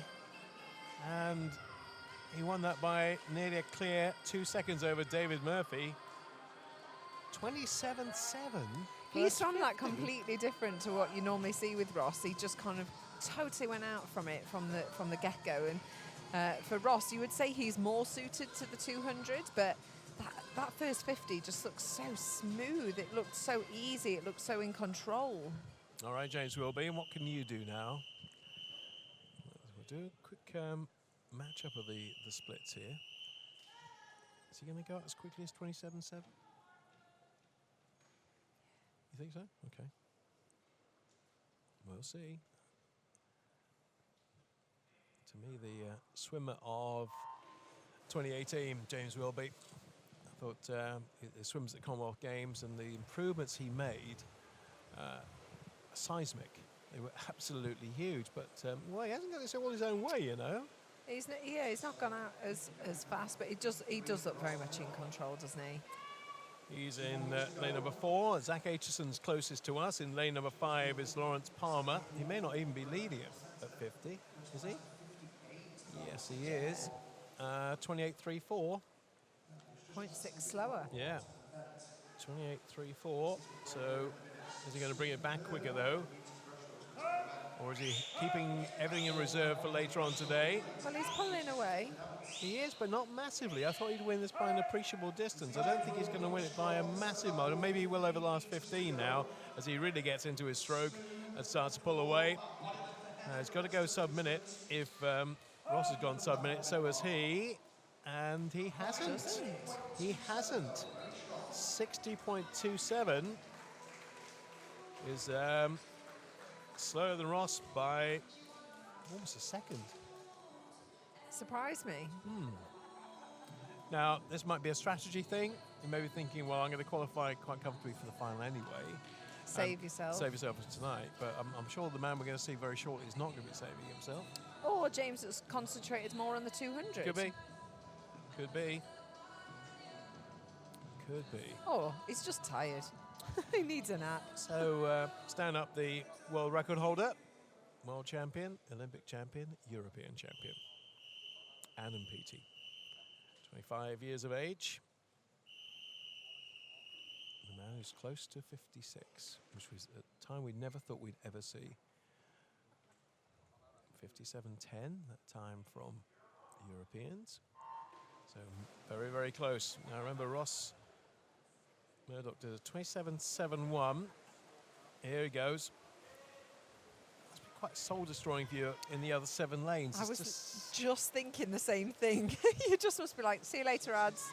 Off he goes now. 27.71 was Ross Murdoch's split. We would expect Adam to be inside that. Wow. I'm not sure he is, actually. Oh, he is. 26.9. 26.9. Yeah, he is. Sorry, I doubted you, Adam. Got that gap already. 26.90.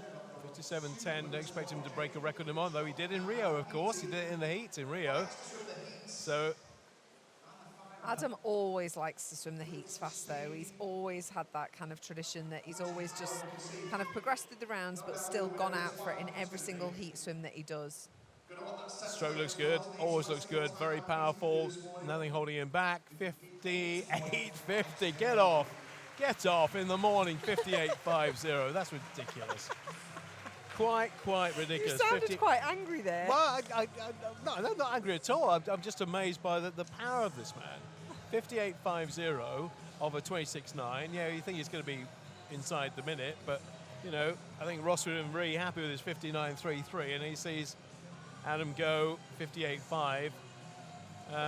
Well, to say that this meet is 6 days long, Adam is for the first 2 days and then he's done. Yeah. Because obviously he's not doing the 200 No. metres, which James and Ross will do. Yeah. Whereas Adam, he's got the 100 today, the 50 tomorrow, and then he's done. He can go home. Yeah. Happy days. Well, let's see what he can do tonight. Only 2 under the minute barrier this morning. Craig Benson gets third ahead of James Wilby. That's your 8th for the final, main final later on today. And the others on that list will probably be involved in junior finals. Have we got a swim-off coming? We've got a swim-off coming. We have a swim-off, everybody. I'm assuming it's for a 50, as it's down that end. Yeah, it looks like it. So we've got a 50 swim-off coming before we end our transmission with you. Breaststroke? The women had 50 breaststroke, didn't they? Yeah. Can't tell you any more yet. Hopefully we'll get it on our screens.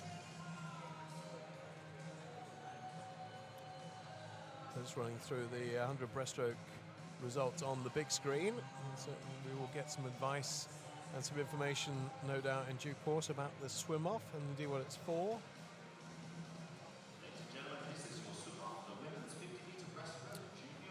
50 breaststroke junior final this is for. That much I can tell you. Can't tell you who they are yet, though.